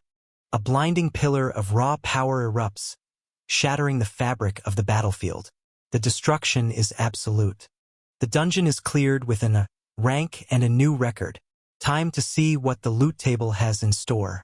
He brushes himself off, feeling stronger than ever. Hard work pays off, folks. A sinister energy erupts as the mysterious egg pulses with forbidden power. Something world-shattering is beginning to stir. He stares at the object, completely baffled by the weird, glowing thing he just picked up. The system identifies the item as a mythical embryo of the demon deity, currently dormant but hungry for death aura. He wonders what on earth he's actually holding. A black egg hatchery? This definitely wasn't in the brochure. He tucks the strange item away into his storage ring for safekeeping. Crackling with lethal energy, he unleashes a purple shockwave. No one can withstand that kind of raw, surging power. A swirling rift of energy tears open reality. Our hero stands on the edge of the unknown, ready for the next nightmare. The gateway flares with surging energy. He dives headfirst into the chaos because why take the safe route? He eyes the level 18 boss, calculating that converting it into an undead will be costly, but definitely worth the upgrade. With a single, commanding word, he calls forth his new servant, Arise! Pulsating energy surges through her armor as she awakens with terrifying strength. The battlefield trembles at her transformation. She declares herself the Death Executioner, her voice dripping with cold, mechanical authority. He stares in shock. It can actually talk. That's usually a bad sign for the hero. He double-checks his hearing, asking if she can truly speak, only to get the same robotic response. He gets annoyed, asking her to stop repeating herself, but she just keeps reciting her title like a broken record. She persists, repeating her declaration with chilling, unwavering intensity. He gives up on the conversation, realizing that talking to a death machine is probably a waste of time. Outside the dungeon entrance, the atmosphere is tense and heavy with unanswered questions. The crowd gasps. How could he possibly have walked out of there alive? The whispers spread like wildfire. He solo cleared a dungeon that usually wipes out entire elite squads. The instructor stares in disbelief, asking Lin Feng if he really returned from the depths all by himself. He presses the student for the whereabouts of the other members of his team. Lin Feng spins a tale of a massive night elf ambush that left the group scattered and lost. He claims he barely escaped the boss battle alive, and that he fears the worst for his missing comrades. The instructor senses the lingering traces of night elf mana, confirming at least part of the story. The pressure mounts as his knuckles turn white with rage. He's reached his limit, and someone is about to pay dearly. The instructor demands to know if anything else happened once he entered the dungeon. Lin Feng explains he was hit with a mysterious status effect called regret of the past. The instructor is stunned. How could one person solo a boss like that? It's physically impossible. The protagonist spots a suspicious movement and snaps his head around, his eyes narrowing. Nothing escapes his notice. The crew stands frozen in nervous anticipation, waiting for the storm to break over their heads. The hero freezes, his eyes widening as a cold sweat breaks out. Something truly terrifying has caught his attention. He decides it's finally time to talk about his enemies. He claims he just promoted to the academy and needs justice for the events that transpired. He thanks the instructor, counting on the academy's reputation to back him up. Caught off guard, our hero freezes in a state of total, flustered panic. The shock is written all over his face. A terrifying, ethereal shadow emerges from his back, turning the tide. He unleashes his hidden power with a piercing glare. A chilling silence falls over the desolate structure. Secrets are definitely hiding in these shadows. He notices the embryo is acting restless, constantly repeating the ominous words the boss said before dying. He wonders if the embryo was planted in the dungeon by someone intentionally to be nurtured. He's shocked to find the embryo can be influenced by both his mana types simultaneously. He knows that, theoretically, undead attribute mana and nature mana should never coexist. He questions if this creature is just like him, capable of holding two conflicting types of mana in one body. He's only human, so why does this creature look like something the demon tribe would cook up? With a casual flick of his hand, he absorbs the volatile energy. The power bows to his command. The stage is set and the transformation begins as he prepares for the chaos to come. He realizes there is only one way forward now. He knocks on the principal's office door, ready to drop a bombshell. The principal greets him, surprised to see a student so late at night. Lin Feng tells him it's complicated and insists the principal take a look for himself. The principal stares at the embryo, completely horrified by what he's seeing. Lin Feng explains it was a drop from the Shadow Woodlands boss. He admits he thought it was just regular loot at first, but his gut told him otherwise. The principal confirms his worst fears. It's an embryo of the demon deity. They realize the demon tribe has bypassed their detection systems to cultivate these horrors. The principal explains that a demon deity is a terrifying predator that feeds on human life force. They have the ability to cross space, making them a nightmare for any civilization. This one is a conventional type, making it even more dangerous than the others. The principal grimaces, clearly remembering the horrors of the Blood Cave Lord. These creatures use dungeon mechanics to plant their seeds, turning our own trials against us. They use the death and mana fluctuations of adventurers as nutrients to hatch their offspring. Once mature, the embryo will break through the dungeon and manifest in the real world. It's just entered the growth phase, meaning it would have hatched in half a year if left unchecked. A high-level demon deity would have caused unimaginable chaos, but the principal is puzzled by how well it was hidden.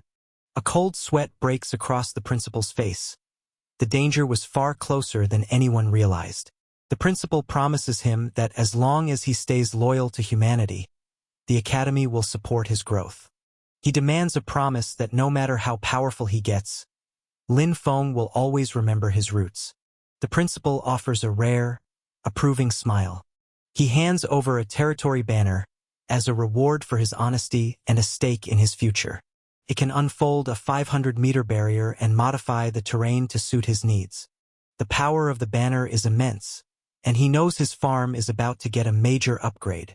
The principal suggests he attend an exchange meeting to meet peers and learn about plant hybridization.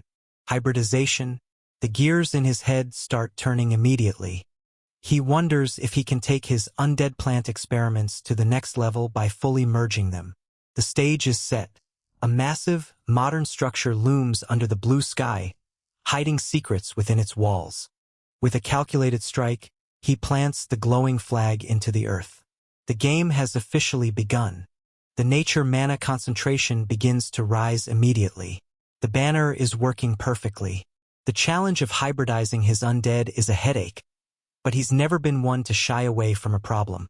He stops, sensing a disturbance. Is something happening with Xavius? The situation is escalating, and he needs to stay one step ahead of the shadows.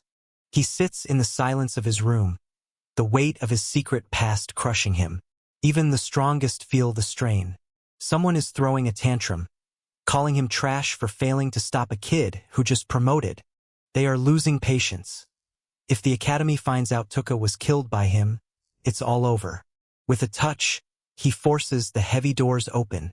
The seal is broken, and the truth is finally revealed. Stepping out of the shadows, he descends into the unknown with each echoing footstep. If you're enjoying this recap, smash that like button and subscribe for more. With a sickening slash, the blade tears through skin. Blood sprays as the ritualistic sacrifice begins. Crimson blood drips from his fingertips, marking the toll of a brutal battle. Someone's luck has officially run out. A voice booms, asking why he was disturbed if there wasn't a good reason. The nightmare awakens, shrouded in malice and radiating lethal power. An armored titan stands ready. A servant prays for guidance on how to eliminate the anomaly that is ruining their sowing plan. They beg for a quick resolution, terrified of the consequences if they fail. The entity snaps back, ordering the servant not to tell them how to do their job. The ground shatters as an explosive display of power erupts. Everything crumbles under the weight of his might. A blast sends him flying through the air in a desperate struggle for survival. The battlefield erupts in chaos as the shockwave obliterates everything in its path. The villain screams that this is all Lin Feng's fault. The hunt is officially on. Beaten, broken, and pushed to the brink, he finds a mysterious specter emerging from the ruins. The tide of battle is about to take a terrifying turn. The scene shifts to the Academy Auditorium where a student exchange meeting is underway. Lin Feng finds the entire event excruciatingly dull and regrets listening to the principal's long-winded speech. He wonders if his time would be better spent conducting hybridization research back at the farm. He munches on a snack, finding the taste surprisingly decent while contemplating his next move. A voice calls out to him, addressing him as student Lin Feng. A senior approaches, asking for advice after hearing rumors about Lin Feng solo clearing the Shadow Territory dungeon. Lin Feng is immediately suspicious. Everyone else has been avoiding him, so why is this guy suddenly playing nice? He puts on a pathetic, tearful act, claiming he can't talk about the dungeon because 3 of his seniors tragically died there.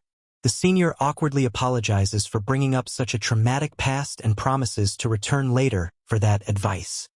The senior thinks to himself that this weak-looking kid is the target Lord Gredosa once dealt with. The tension reaches a breaking point as a mysterious figure walks away, leaving our protagonist frozen in his tracks. Secrets hang heavy in the air as the confrontation looms. The silence hangs heavy as he fixes his opponent with a piercing, lethal stare. Don't let the stillness fool you. This is the calm before the absolute storm. Exhaustion finally takes its toll as he collapses into a restless slumber. The silence of the night hides the heavy burden weighing on his soul.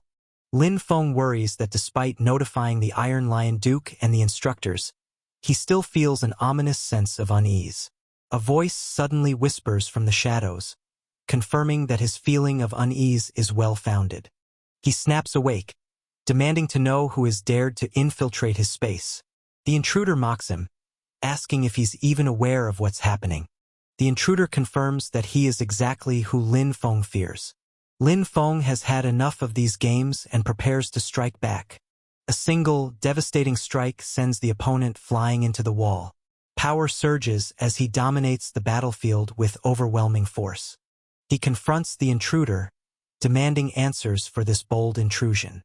The raw, pulsating power surges as he prepares for a bone-crushing showdown. A cold, calculated threat looms in the shadows, waiting for the explosion of violence. Lin Feng demands to know how his enemy managed to bypass his security. He presses the attacker on whether he was responsible for the chaos in the Shadow Woodlands dungeon. The attacker is furious at being struck, his pride wounded by a mere student. The villain initiates a demon-forbidden art, sacrificing flesh and blood to summon dark power. The demon awakens, his eyes burning with a terrifying, unbridled malice.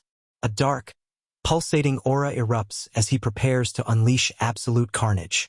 The battlefield trembles as he unleashes his terrifying, dark aura. A monstrous power awakens, and there is nowhere left to hide. Lin Feng realizes he's dealing with a demon spy and calls him out on his treachery. The enemy laughs maniacally, declaring himself a devoted believer in the 7th Demon King, Gredosa. Lin Feng is stunned to realize this thug is actually a direct subordinate of the Demon King herself. The zealot screams in rage, offended that Lin Feng would dare speak his master's name so casually. With a bloodthirsty roar, he charges at Lin Feng, intent on ending his life right then and there. The stage is set for a cataclysmic clash, as our hero stands firm against 2 lethal, supernatural threats. The tension crackles with raw power as the battlefield erupts in blinding, violet energy. The battlefield erupts in pure chaos as a lethal scythe slashes through the darkness. Monstrous power collides in a blinding display of neon-purple fury. A monstrous claw shreds through reality, tearing the air apart with raw, explosive power. The battlefield erupts as an unstoppable force meets its match. A cryptic signal flashes, marking the escalation of the fight. Lin Feng notes the terrifying corrosive power of the demon's attacks. He realizes he only wanted to probe the enemy, but now he's trapped in a life-or-death struggle. The battle reaches a fever pitch as the 2 forces trade blows. The enemy gloats, revealing he was waiting for Lin Feng to walk right into a trap. Lin Feng realizes he must catch his opponent off guard to stand any chance of survival. The nightmare awakens as a terrifying entity manifests behind him in a blaze of blue flames. Reality itself shatters under the weight of this monstrous power. An overwhelming aura of dark energy erupts, consuming the air with lethal, swirling flames. Our hero stands unbothered, commanding the chaotic power with chilling precision. The king has arrived, flanked by his terrifying legion of shadow warriors. With deathly energy radiating from every pore, he's ready to tear his enemies apart. He mocks the enemy's use of undead mana, pointing out that his technique is severely flawed. The enemy admits that while Tuka had to be sacrificed, it was worth it to identify a human genius like Lin Feng. The duel continues with spells flying in every direction. A lethal blade pierces through the enemy's chest, ending the fight in a flash of purple energy. The tables have turned as he delivers a devastating, point-blank strike. The enemy gasps, stunned that his companion Tuka has been struck down. Using blood as a guide and a soul as a bridge, the enemy prepares a final, desperate ritual. He screams for the Lord's will to descend and possess his own body.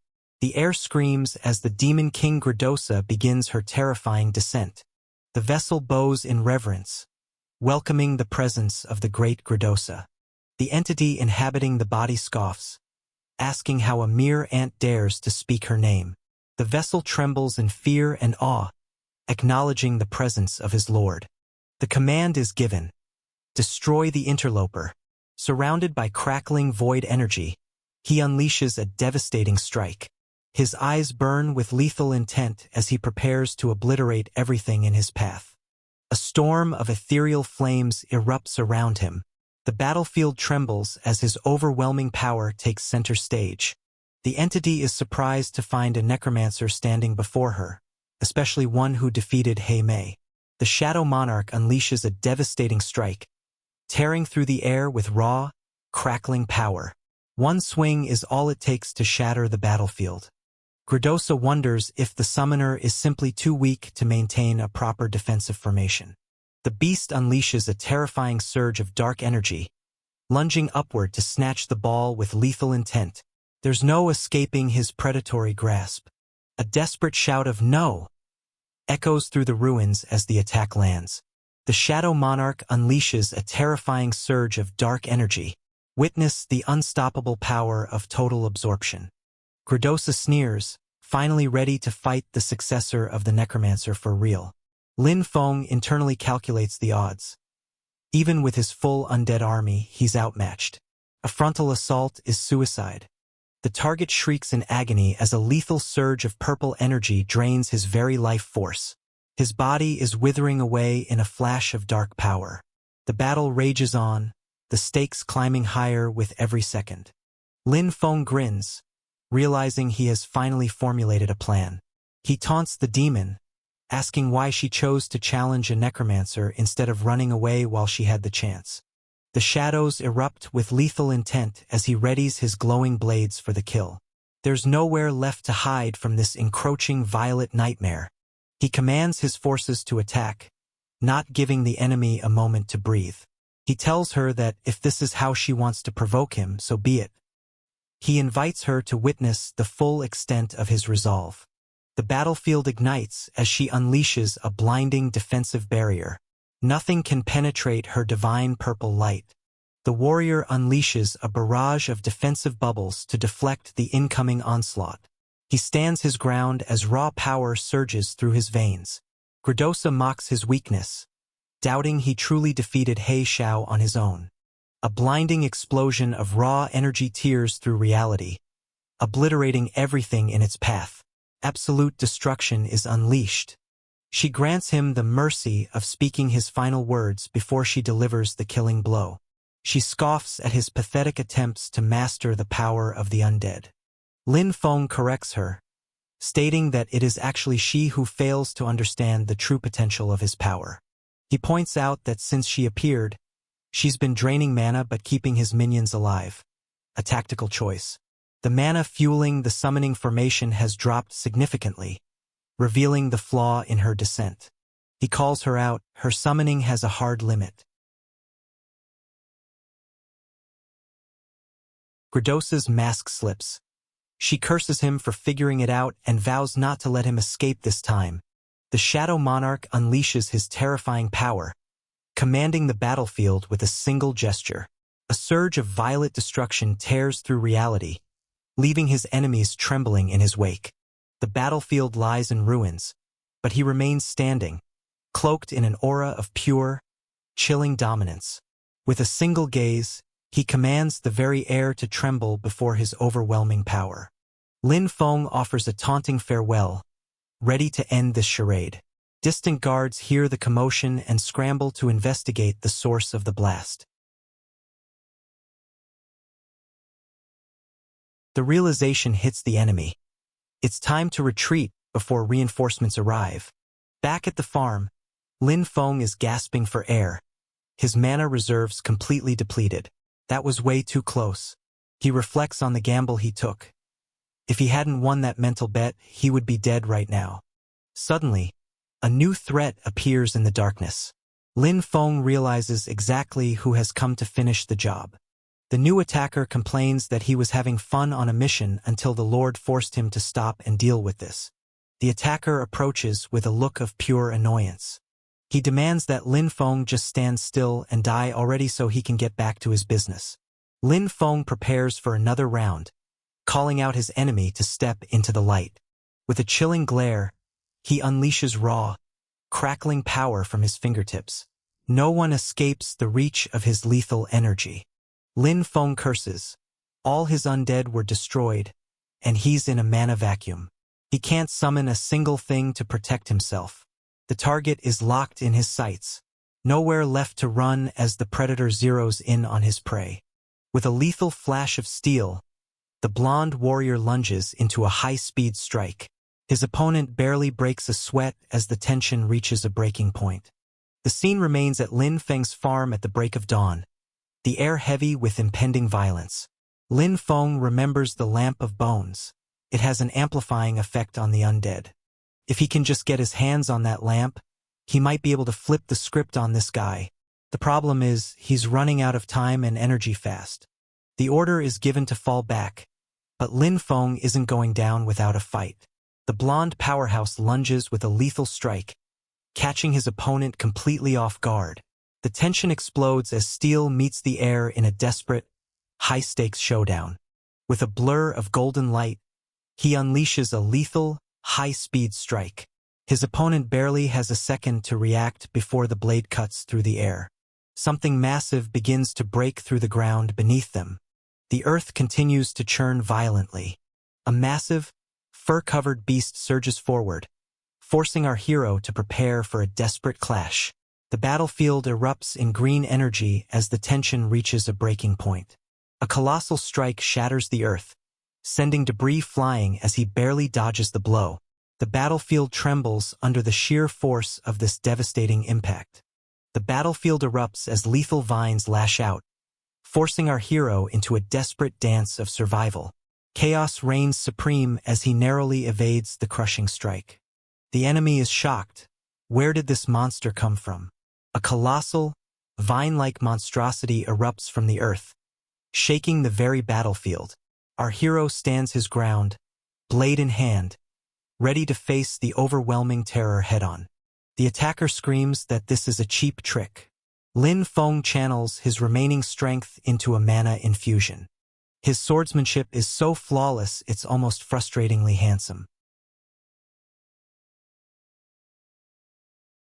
With a single, thunderous strike, he shatters the towering barrier into dust. The path forward is finally carved open. With a cold glare and a lethal swing, he slices through the darkness. The battlefield ignites as his blade tears into the shadows. The chase is on as he sprints headlong into the blazing sunset. One wrong move and everything changes forever. A blur of motion tears through the hall as he executes a lightning-fast strike. He catches his opponent completely off guard with a lethal, high-speed assault. Eyes locked on the target, he lunges forward with lethal intent. There's no turning back now.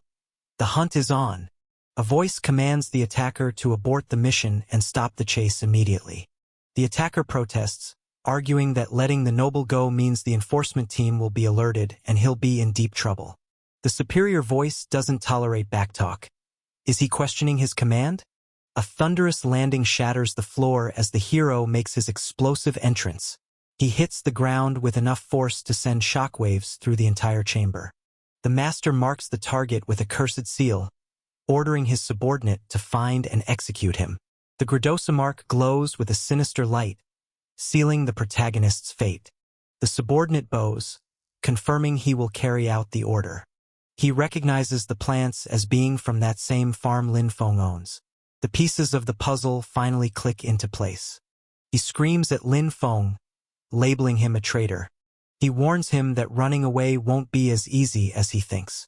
The chase is on as he explodes into a high-speed pursuit. There's no turning back now. The gap is closing fast. The battlefield ignites as multiple warriors clash in a high-speed, gravity-defying assault. Blades strike and sparks fly in this adrenaline-fueled blur of combat. The hunter becomes the hunted as a lethal strike closes in. With nowhere left to run, tension hits an all-time high. The hero launches into the fray, his back erupting with a massive, jagged surge of raw energy. He's closing the distance with terrifying speed, ready to unleash absolute devastation. Both combatants shout that this battle is finally reaching its conclusion. An ancient, forbidden power ignites as the mysterious crystal hums with raw energy. The fate of the world rests in the palm of their hand. Lin Feng wonders if his necromancer mana is actually enough to ignite the lamp of bones. He shrugs off the doubt. Whatever happens, he needs it to light up right now. If you're enjoying this recap, smash that like button and subscribe for more. The standoff reaches a breaking point as a blinding surge of power erupts from the mysterious crystal. Caught in the heat of the moment, he refuses to back down against his lethal opponent. With a world burning in the background, he seizes the glowing relic that will change everything. Destiny hangs in the balance as he claims his ultimate power. A deafening blast shatters the silence, tearing through the building with cataclysmic force. The structure buckles as pure, unadulterated power obliterates everything in its path. A mysterious, ancient treasure is finally revealed. The legendary Biu Ginseng lies waiting in the shadows. The lamp of nature glows with a blinding, radiant light. He lets out a primal scream of frustration, cursing the nature system for its sheer, unfair dominance. The warrior unleashes a surge of raw power, shattering the air with a deafening roar. Gravity itself bends to his overwhelming aura as energy erupts all around him. Surrounded by crackling purple energy, he readies his blade to unleash the power of the ancient dragon relic. The calm before the storm ends now. A soft, eerie silence falls over the scene, signaling that something dark is lurking just out of sight. Surrounded by a legion of blade-wielding warriors, he stands defiant against the looming threat. With a single flick of his wrist, he prepares to unleash absolute devastation. Surrounded by a terrifying aura of green flames, he unleashes his dormant power. There's no escaping the raw intensity of his growth. The dormant beast awakens, cloaked in raw, pulsing nature. He unleashes a terrifying aura that commands the very forest to his will. An unstoppable flurry of afterimages lunges forward with lethal intent. Our hero stands their ground, weaving a desperate green barrier against the blinding assault. A blinding surge of violet energy erupts, scattering the opposition in a single, devastating blow. The battlefield trembles as raw power tears through the ranks. A single, devastating strike shatters the very ground beneath their feet. The earth crumbles into dust as overwhelming power tears reality apart. A monstrous warrior erupts with lethal power as thorny vines constrict his body. He's breaking free with pure, raw intensity. The command is absolute. He must be dead. With a bloodthirsty cry, the order to finish him off echoes across the battlefield. A colossal titan erupts with blinding, emerald energy to crush his opponent. There's nowhere left for our hero to run. He Shao, the weight of their collective failure hangs heavy in the air. A brief moment of chaos consumes the battlefield. The oppressive demonic energy finally begins to dissipate into the atmosphere. He doubles over, racking his lungs with a violent, painful cough. His strength failing him, he cries out that he can no longer maintain his stance. His knees give out and he collapses weakly to the ground, spent.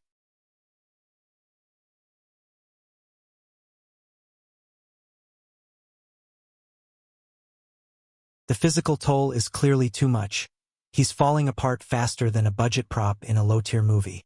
The transformation is complete, and a terrifying new power erupts from within. He stands amidst the blaze, radiating pure, unstoppable malice. The overwhelming darkness erupts as the Shadow Monarch unleashes his terrifying power. He stands amidst the blaze, ready to obliterate everything in his path. The banners of the lion rise high, signaling the start of a legendary campaign. A massive army marches toward the horizon to claim their destiny. The royal procession advances with unstoppable force, banners flying high as the elite guard escorts their mysterious passenger. Tension grips the air as this formidable cavalcade thunders toward their unknown destination. The tension reaches its peak as the main players finally converge. The air in the room turns ice-cold as these two titans lock eyes in a tense, silent standoff. Every word hangs in the balance. One wrong move could change everything. With a gaze forged in iron and experience, this seasoned veteran stares down his fate. Behind those stoic eyes lies a storm of secrets waiting to be unleashed. The atmosphere turns icy as these two titans lock eyes in a heavy, wordless standoff. Tension fills the room, leaving no doubt that a storm is brewing. A solemn gaze sweeps across the horizon as the weight of an empire rests upon his shoulders. He stares into the distance, eyes filled with the shadows of a brewing storm. A surge of raw, crackling mana erupts, tearing through the tranquil forest. The air itself shatters as an overwhelming power descends upon the hideout. The tension is palpable as the stoic leader commands the room, his gaze locking onto his next target. Behind him, the fiery warrior prepares to strike at a moment's notice. A mysterious, dark energy surges around the ornate carriage, signaling an impending threat. The air crackles with tension as something sinister descends upon the scene. The royal carriage tears through the countryside at breakneck speed. A high-stakes journey has officially begun. The fiery warrior freezes in his tracks, blindsided by a sudden, earth-shattering revelation. His eyes widen in pure, unadulterated shock. The crimson-haired powerhouse broods in silence, his sharp gaze calculating the next ruthless move. Danger radiates from his every breath as he plots his path to absolute dominance. Lin Feng's farm at dawn, the calm before the inevitable chaos. His pupils contract sharply as he realizes the gravity of the situation. He gasps at the sheer purity of the nature mana surrounding him. He wonders how such a massive powerhouse could be hiding in such a humble location. If he had this much power, he'd already be running the university. Taking in the surroundings, he notices the telltale signs of a brutal battle against the demonic forces. He eyes the lamp of nature, realizing the source of the recent disturbance. He puts the pieces together. This is the backlash from forcing the lamp of nature to activate. A mysterious aura surges as the elder pours raw energy into the unconscious warrior. Is this a desperate life-saving measure or a sinister power extraction? A strange sensation floods his senses. He is looking inside his own body. A familiar, gentle warmth flows through him. He realizes this is his own dormant power. It's finally manifesting, the source of his hidden potential. Could it be the true awakening of his necromancer power? Things are getting spooky, and not in the fun Halloween kind of way. Panic sets in as he asks what is happening to his control. The necromancer energy is spiraling, completely slipping out of his command.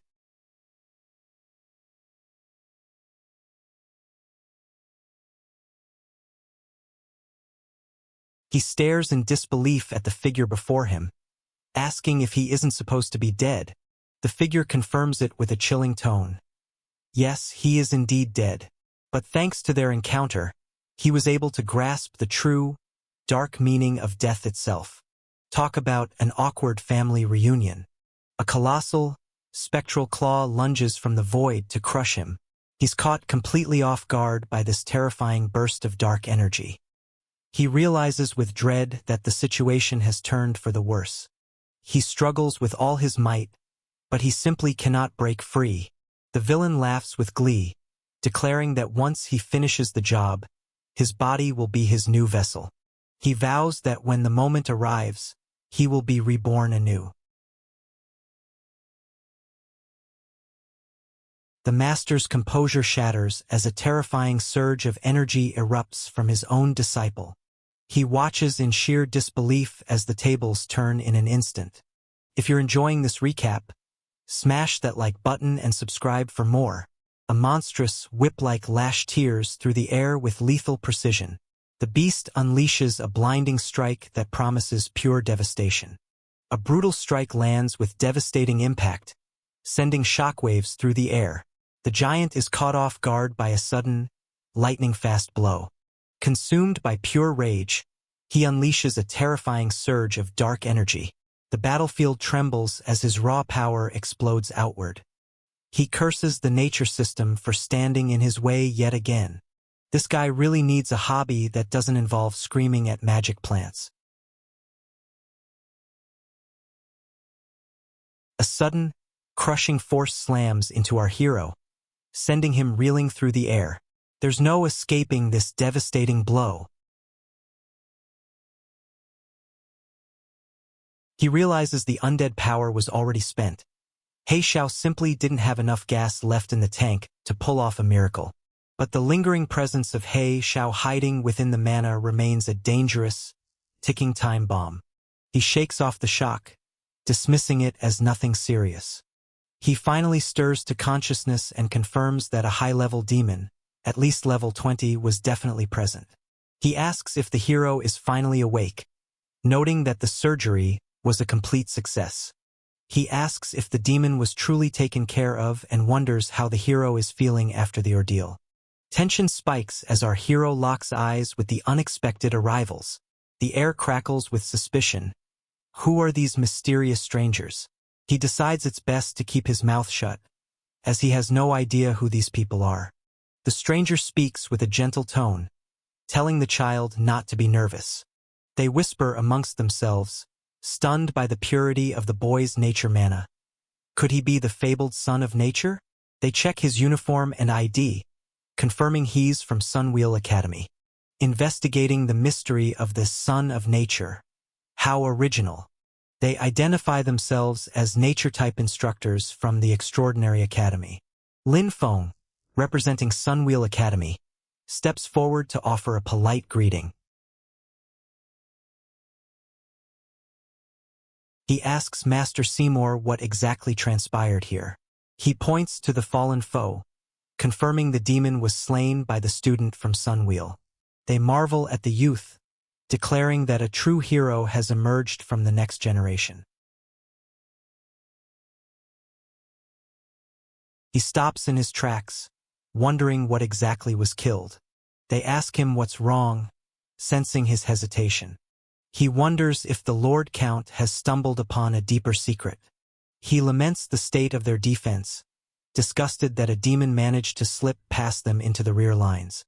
He declares the matter resolved and orders everyone back to the academy. He instructs Alan to bring the boy along. The principal is going to have some explaining to do. They arrive at the principal's office, and the atmosphere is suffocating. The principal admits he's aware of the failure and promises to tighten security and dispatch more patrols. An outburst of pure rage cuts through the office air. He scolds the principal, comparing his panicked response to someone looking for a toilet only after they've already had an accident. He demands to know what the principal is even good for at this point. The principal pleads for mercy, asking to save some face in front of the student. He won't let it slide. The Wolfpack culture is one thing, but ignoring a hero's achievement is an unforgivable failure. He turns to Lin Feng, commending him for taking down the demon and preventing a disaster. He presents a reward for his outstanding contribution, a heroic spirit fragment. The hero looks at the item, confused about what he's actually supposed to do with it. He explains it's the remnant of an ancient hero's will and asks if Lin Feng has found one before in a dungeon. When two fragments meet, they fuse, manifesting a heroic spirit projection to aid the summoner. The best part? These projections have no restrictions, meaning he'll always have a fighter by his side, even when his mana runs dry. The mysterious pieces fuse together in his hands. A new power is awakening before our eyes. The mighty General Guan Yu steps forth, offering his service to his new master. He wonders who this legendary warrior could possibly be. He searches his memory, baffled as to why such a powerhouse isn't in the history books. The principal's office is suddenly feeling very small with a general standing in it. Bathed in the golden glow of the setting sun, this battle-hardened warrior stands ready to unleash hell, with a piercing gaze and an aura of pure dominance. He prepares to crush anyone foolish enough to stand in his way. The tension is palpable as they lock eyes in the golden hour glow. A confrontation is brewing, and there's nowhere left to hide. A number flashes on the screen, indicating the mounting pressure.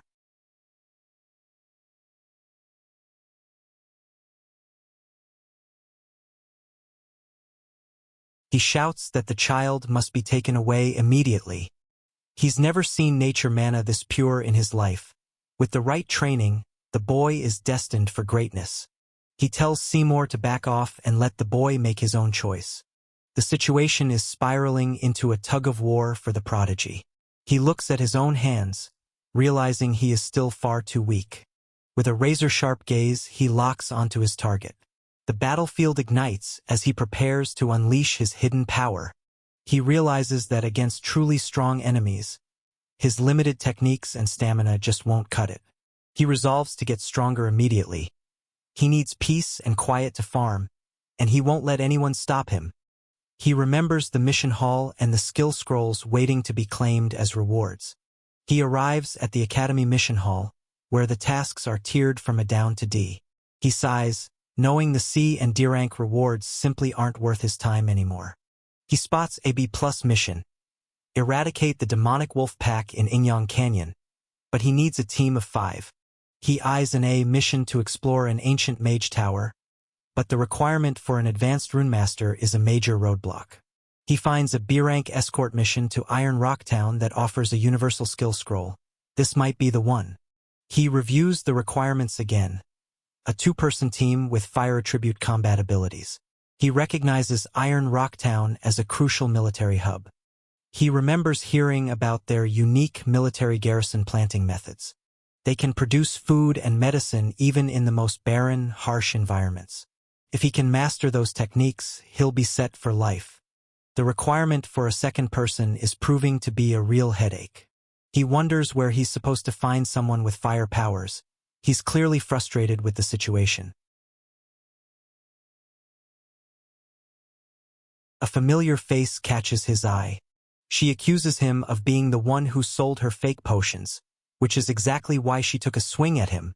She demands compensation, threatening to make a scene if he doesn't cough up some gold-tier items. He watches the drama unfold, noting that this scam artist has been targeting newbies all month. Some people never learn. He demands the return of his demonic bear gall, his patience wearing thin. She retorts that he already drank the potion, and once it's gone, there's no way to get the materials back. The situation is escalating into a public spectacle. Eyes burning with lethal intent, she locks her dual blades into a deadly cross. There's no escaping the wrath of this warrior as the sun sets on her enemies. She turns to the crowd, playing the victim and accusing the man of being unreasonable. She claims she hired him for an enhancement potion, but he totally botched the job and embezzled her supplies. She insists she's the one who was wronged in this deal. He looks at her, stunned, and asks who exactly she thinks she's accusing of embezzlement. The group is shocked, staring in disbelief at the newcomer. Is it truly someone from the prestigious Sunwheel Academy standing right there in the flesh? She scolds the senior, reminding him that while he has his freedom, there's a line between expression and being completely out of pocket. The intensity of this conversation is off the charts. He swings his blade, only to be met with an impossible reality. Not a single scratch on his opponent. Caught in a moment of sheer panic, she realizes something vital has just slipped from her grasp. The secret is out, and there's no turning back now. He mocks the attackers, calling out the demonic bear gall scammers for being the absolute bottom of the barrel. AI Ling stands tall, protected by the backing of a Sunwheel Academy senior. He warns them that their luck has officially run out. The demand is made, hand over the demonic bear gall right now. The item is produced, though it seems like it's been through a journey of its own. He admits he had planned to hoard it for a potion, but his recent defeat left him feeling like he needed a serious reality check. He tosses the gall over, admitting it didn't give him the power boost he was hoping for anyway. Lin Feng refuses the gratitude, asking instead for a lead on a fire attribute resource. He clocks the request, noting that his companion is indeed a fire attribute user. A simple nod confirms it. The pieces are falling into place. A wicked grin spreads across his face as he prepares to unleash absolute chaos. The game is finally starting. The mission is officially accepted, and the crucial item is handed over for safekeeping. With the skill scroll and planting method in sight, he's ready to level up. Deep in the Iron Lion's secret room, the news is grim. 2 nephews are dead.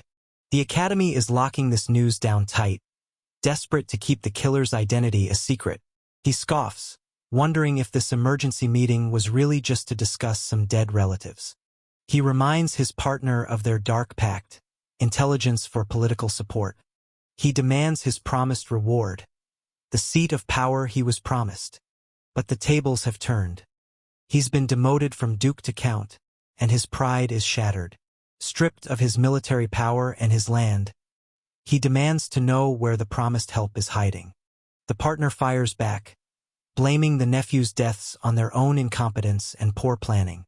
It's getting heated, and things are definitely about to get ugly.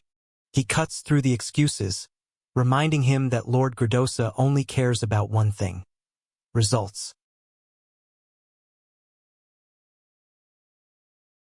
He's already put his own neck on the line by opening doors for him, and he's tired of the constant demands. He issues a cold warning: don't forget who you're dealing with, Count. He sneers, claiming that the nature system is useless and won't save him from his fate. He warns that relying on the nature system to break the curse will only hasten his demise.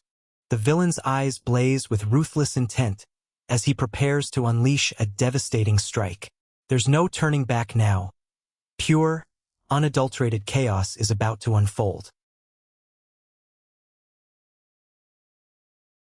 He outlines the plan for Iron Rock Town, ordering a garrison transfer for when the trap snaps shut.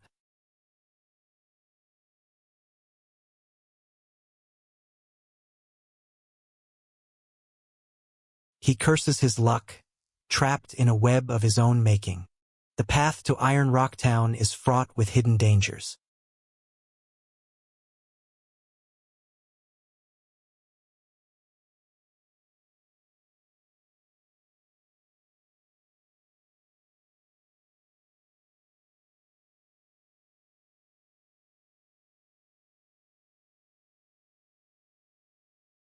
Something is definitely wrong. They've been ambushed 3 times in a single hour. He asks for the reason, his guard raised high. Iron Rock Town is a military stronghold, usually patrolled to the teeth. Under normal conditions, monsters wouldn't dare approach the main road. Yet here they are. The frequency of these attacks is a clear sign that something massive is changing in the environment.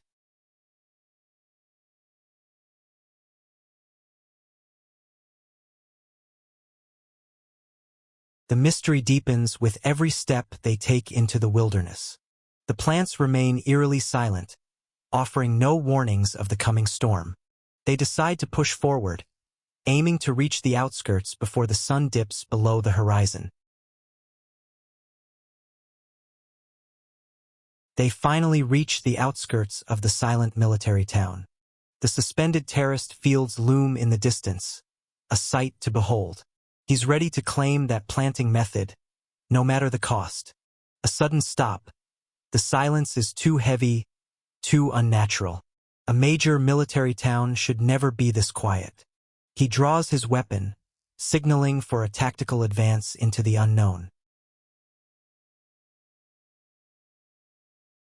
A figure is spotted, slumped over in the shadows. The realization hits he's already gone. This is impossible. A garrison of 3,000 shouldn't fall without a sound. The truth is revealed. The demons have arrived.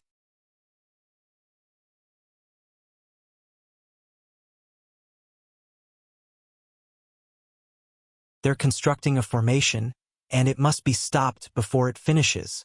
He questions the feasibility, but the urgency is undeniable.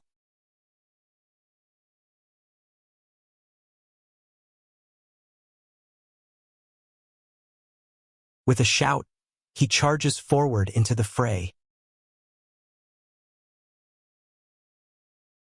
The demons spot the intruders, and the hunt is officially on.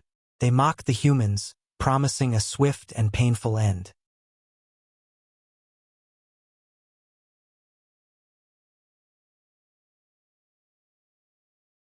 A warning cry rings out, but is it already too late?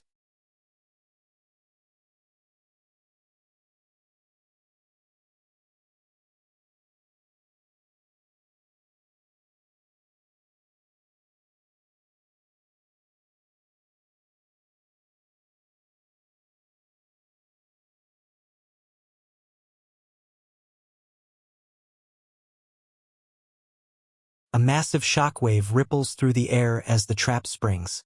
Things are looking dire for our heroes. The mana is being suppressed. An anti-magic field has turned the battlefield into a death trap. He can't even summon his spirits. This is a nightmare scenario. The demons laugh, reveling in their superior demonic energy while their foes struggle to breathe. Undead magic might be his only ace, but using it means exposing his true nature. He pushes his ally away, urging him to flee and bring back reinforcements from the fortress. He looks back in shock. Is he really going to sacrifice himself? Someone has to deliver the intel or the whole region falls. He wants to prove his worth, refusing to lose face or be looked down upon again. With a final push, he orders his friend to get out of there.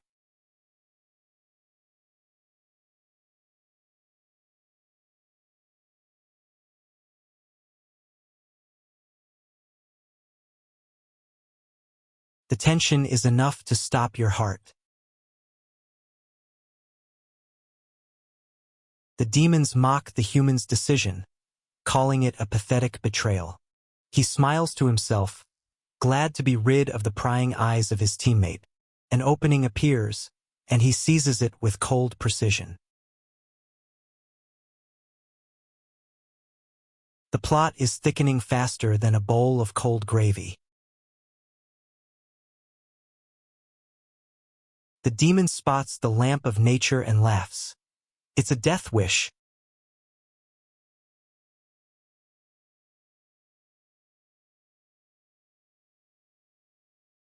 The powers clash in a display of raw, unfiltered energy.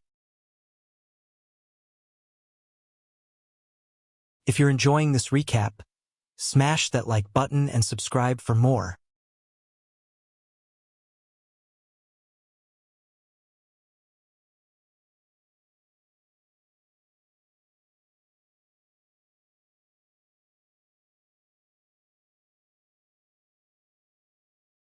He stares in horror as the undead rise from the earth. The hunt begins, and the stakes have never been higher. The ruined streets of the outskirts are now a graveyard.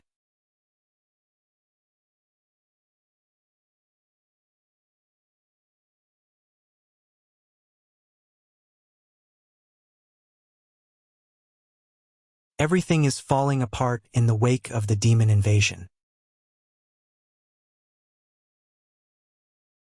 A summoner remains unaffected.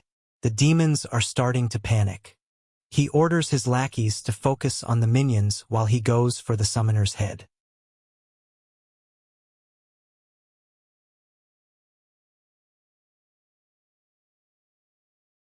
It's a classic case of kill the boss to stop the ads. He thinks the human is an idiot, not realizing he's walking into a trap. He thinks he's earned an easy merit, but he's never been more wrong.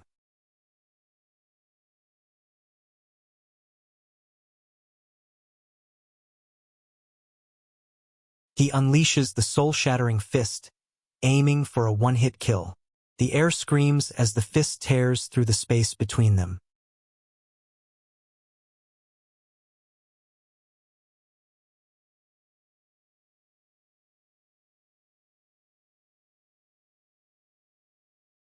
The impact is massive, but the result is unexpected. He stands his ground, unfazed by the demonic onslaught. He reveals the truth. That punch carries the weight of 20 years of training.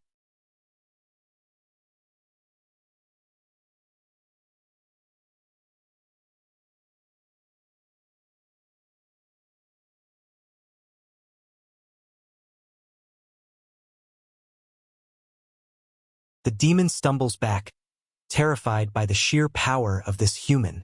He demands answers. What is the end game for this pathetic invasion? The demon sneers, claiming that once Gradosa arrives, they'll all be nothing but food. That name again. Gradosa is clearly the man behind the curtain.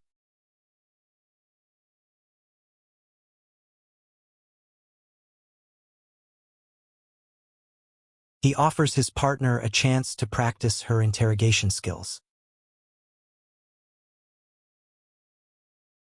Every detail of their plan must be extracted before the demon expires. They need the locations of the accomplices and the full scope of the conspiracy.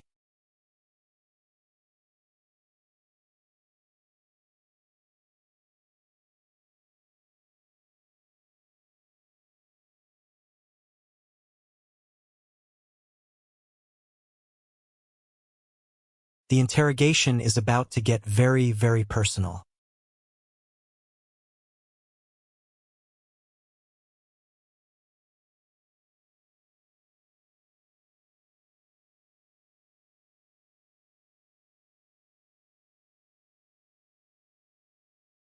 Things are getting intense, and we aren't even halfway through the chaos. A quick strike, and the silence returns to the air. The nature mana is completely gone, choked out by the anti-magic field. He confirms the theory it's definitely an anti-magic zone.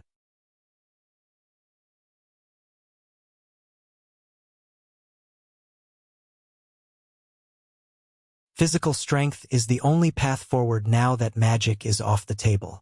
He calls for assistance, ready to shatter their defenses once and for all. A massive blow lands, and the formation begins to crack. Fire blazes as he burns through their obstacles.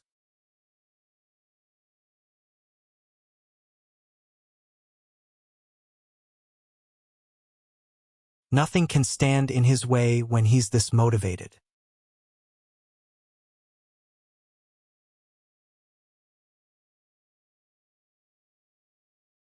The area is devoid of life.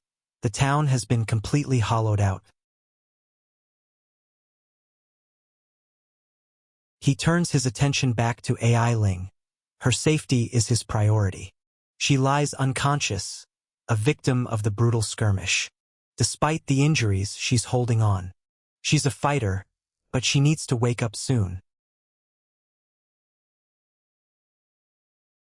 Xavius appears, his presence a dark omen of what's to come.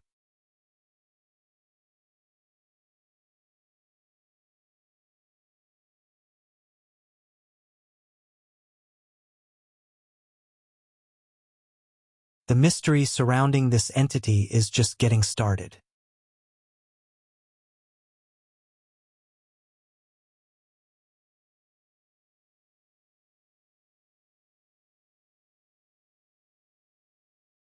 Without warning, the artifact activates on its own. What is it reacting to? The situation just got even more complicated.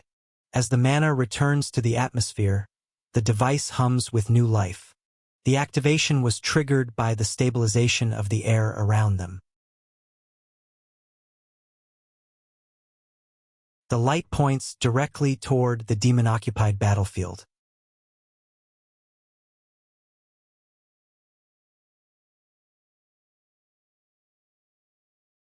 This artifact is clearly a beacon of some sort.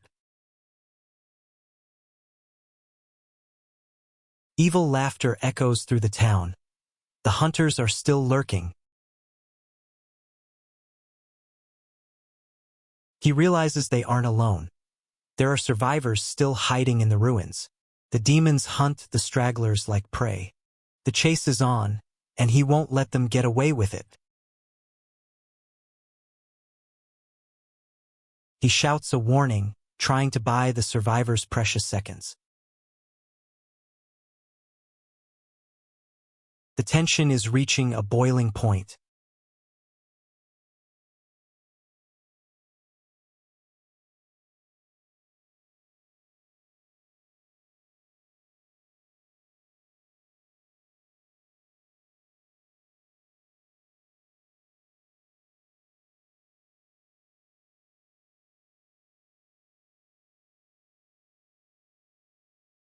Every second counts in this race against the darkness.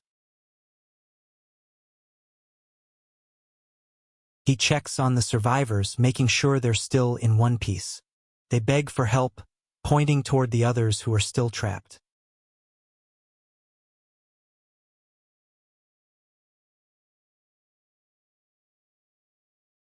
He vows to save them all, even if it's the last thing he does.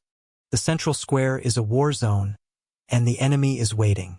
The demon commander demands the item, offering a twisted ultimatum. Bad news arrives. A black-robed figure is tearing through the undead ranks. He dismisses the concern, annoyed that a simple necromancer is causing such a fuss. He decides to handle the pest himself, tired of the incompetence. Time is running out for the survivors. The command is given: kill them all.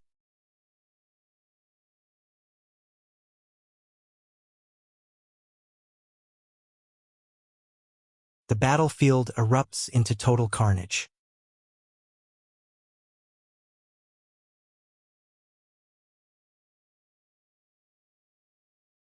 He screams for them to flee, desperate to clear the area.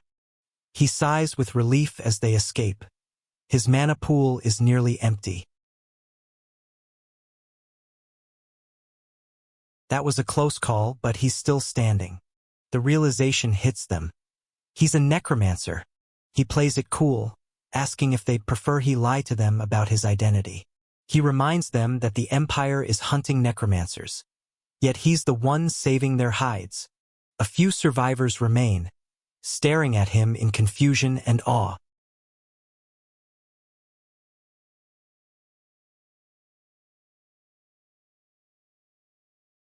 He's a powerhouse, and they have no choice but to follow his lead. The mystery intensifies as the group questions the origin of these invading demons and their true objective. A bizarre artifact is revealed, claimed to be a divine weapon specifically designed to counter demonic forces. Could this strange object really be the key to turning the tide of the war? It was crafted by the Legion's own tactician, built with a singular, divine purpose. The tension spikes as the true power of the artifact prepares to reveal itself. In a blink, the artifact vanishes into thin air, leaving everyone stunned and searching frantically. There is no trickery here. It's confirmed that the item has been stolen right from under their noses. Panic sets in as the realization hits. Something has gone terribly wrong.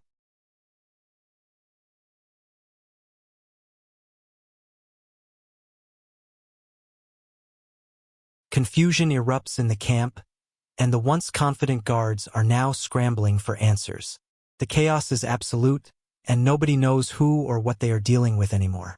A mysterious entity emerges, shrouded in an aura that defies explanation. The air ripples with energy as the entity manifests, its presence defying all logic.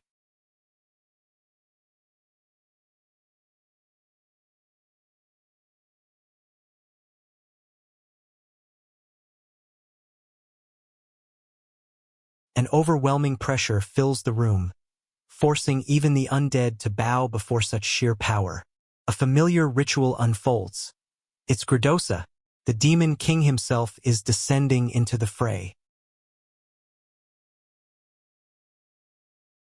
The ritual is flawed, missing a vital path, leaving his projection dangerously incomplete. Even with his power dampened, Gradosa believes his presence alone is more than enough to crush his foes.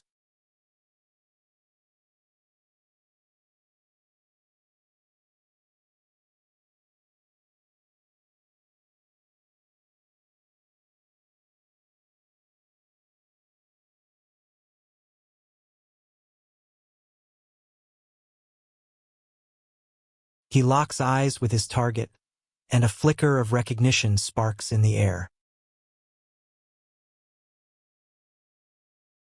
The Demon King narrows his eyes, clearly displeased with the company he's keeping. If you're enjoying this recap, smash that like button and subscribe for more. He mutters to himself, noting that it has been far too long since their last encounter. With a sneer, he labels his opponent nothing more than a pathetic bug. The showdown moves to the riverside town square, where the confrontation is set to ignite. The insult is repeated. Gradosa is clearly not a fan of this guy. He demands to know how someone so insignificant dares to stand in his presence. Talk about a god complex. Someone needs to tell him he's not the main character anymore. The realization hits hard. It really is him.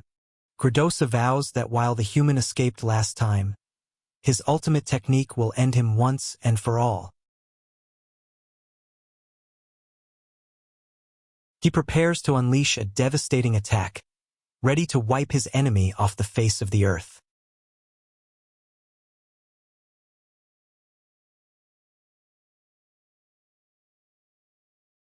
It's the Destiny water curtain.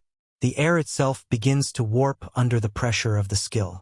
Everyone is horrified. What on earth is the Demon King doing in the hinterlands? Gradosa is betting everything on his strongest skill, the Destiny duel. Is he really going to use this on a mere boy? Even the onlookers are baffled, noting the target looks younger than Gradosa's own son. Talk about overkill. In an instant, the world shifts, and the surroundings vanish into a pocket dimension. The duel is locked in. All abilities are restricted. It's now a raw test of skill between Gradosa and Linfeng. Gradosa bellows, activating his pride and joy. The disc of destiny stripping. The wheel spins, ready to select a random ability to determine the fate of their souls. Destiny? That sounds like a fancy word for, I'm about to lose, doesn't it? Gradosa remains arrogant, convinced that no matter the challenge, his brute strength will prevail. The wheel grinds to a halt, the silence before the storm stretching thin. The spectators watch in horror. Can a human truly survive a game played by a demon? The tension is so high it's practically a physical weight on the characters. The rules are set, and there's no turning back from the path of destruction now. The duel subject is decided. Planting ability. You've got to be kidding me. A demon king and a legendary fighter having a gardening contest? Gradosa erupts in laughter, mocking the idea that he, a mighty demon, would ever struggle with manual labor. He sneers at Lin Feng, assuming the undead summoner has never seen a shovel in his life. Gradosa thinks he's winning, but he's clearly missing the look on Lin Feng's face. Fear? Not even a little bit. Lin Feng can barely contain his amusement at this ridiculous turn of events. The dual arena manifests, and the planting space is officially open. It's time to see who has the greenest thumb in the underworld. Honestly, I've seen some weird power systems, but farming? This is a new low. Just plant it and wait, the simplest task with the highest stakes. Gradosa is feeling cocky, claiming he could win this with his eyes closed. The irony is rich. The Demon King is actually trying to outfarm a human. The soil is ready, and the competition begins in earnest.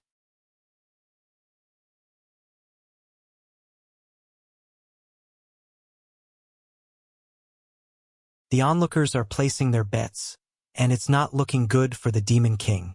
He really thought he could win with pure ego, didn't he? Gradosa is surprised to find that he actually has a knack for this. But is it enough? The speed of the planting is frantic, a blur of movement in the arena. Lin Feng is matching his pace perfectly, proving that even a normal human can keep up with a demon. Gradosa realizes he's in for a much harder fight than he initially anticipated. The pressure is mounting as the final moments of the judgment approach. The judgment system activates, analyzing the vitality and growth of the crops.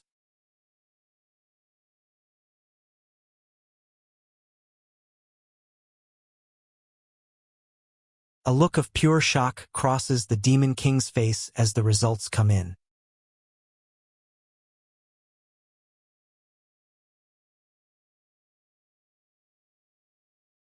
The verdict is final. Lin Feng takes the win. Gradosa is livid, screaming that the results are impossible despite the clear outcome. He tries to brush it off, but the frustration is visible in his every movement. Maybe next time, don't just dump seeds in the dirt and expect a miracle, Gradosa. The crops begin to sprout, signaling the end of the Demon King's pride. Lin Feng mocks him, pointing out that demonic energy is actually the worst thing for these plants. Gradosa calls it a trick, refusing to accept the defeat that has clearly been served. He loses his cool completely, threatening to tear Lin Feng apart with his bare hands. Talk about a sore loser. He's literally throwing a tantrum because he lost at gardening.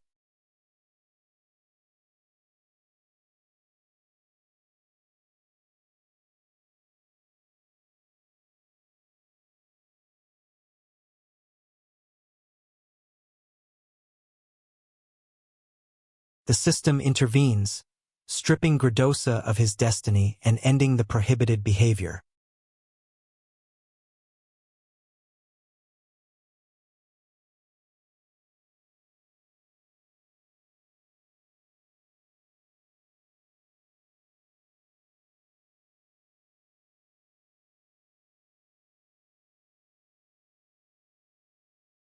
The arena shatters, and the punishment for his outburst is swift. Back in the demon realm, the atmosphere in the palace is tense and heavy. Gradosa's defeat has sent shockwaves through the hierarchy of the Demon Kings. He cannot believe he was bested by a human. It's a total humiliation.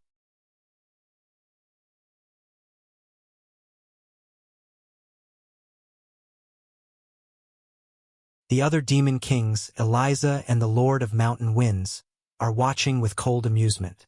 They don't hold back, mocking him for his pathetic performance against a mere human. He's disgraced the entire demon realm, and the consequences will be severe. Gradosa tries to defend himself, but his peers are having none of it. His punishment is handed down, a grim reminder of what happens when you fail the higher-ups. He is ordered to reflect on his failure, a task that will surely haunt him. He bows his head in shame, the weight of his failure finally sinking in. Total disgrace. He's going to be the laughing stock of the underworld for centuries. Meanwhile, the higher-ups take notice of the human who caused all this trouble.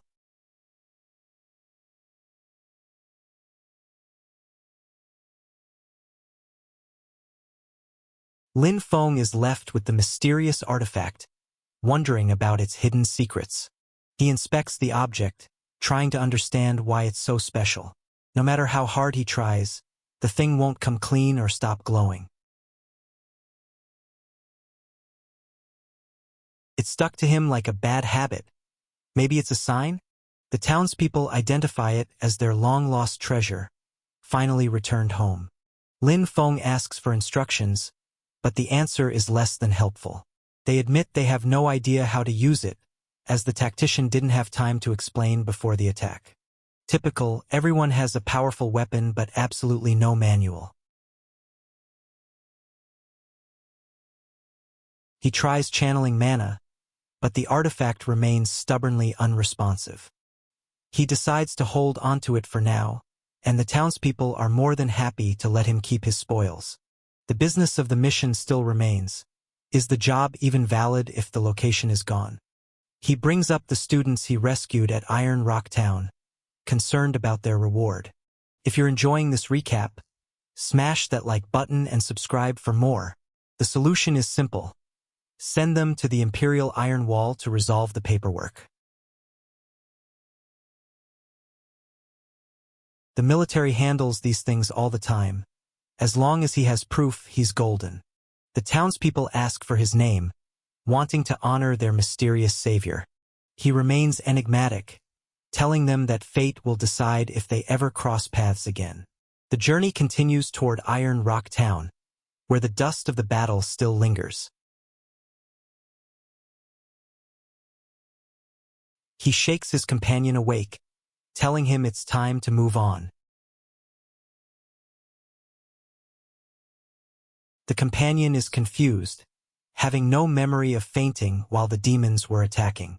Lin Feng steers the conversation toward their next objective, the Imperial Iron Wall. The companion agrees, still dazed but ready to move forward.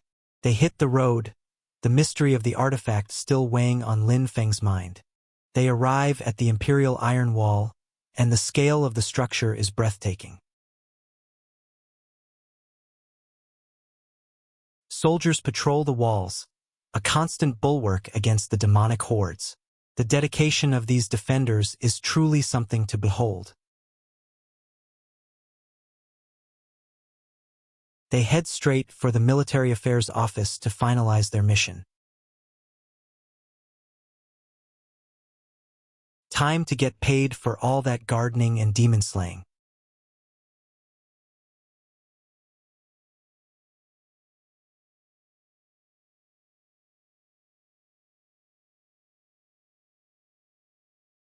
The official asks for their manual, ready to verify their claims. He checks the records, looking for any sign of their mission success. He's skeptical. He heard Iron Rock Town was wiped out. How did they survive?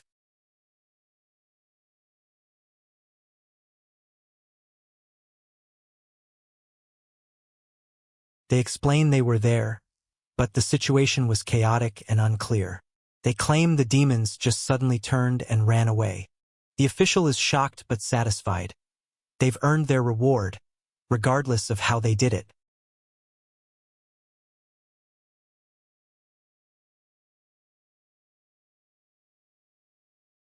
Outside the walls, the companion wants to get a closer look at the heroes guarding the gate. Lin Feng is more practical, wanting to get back to the academy and collect the final payment.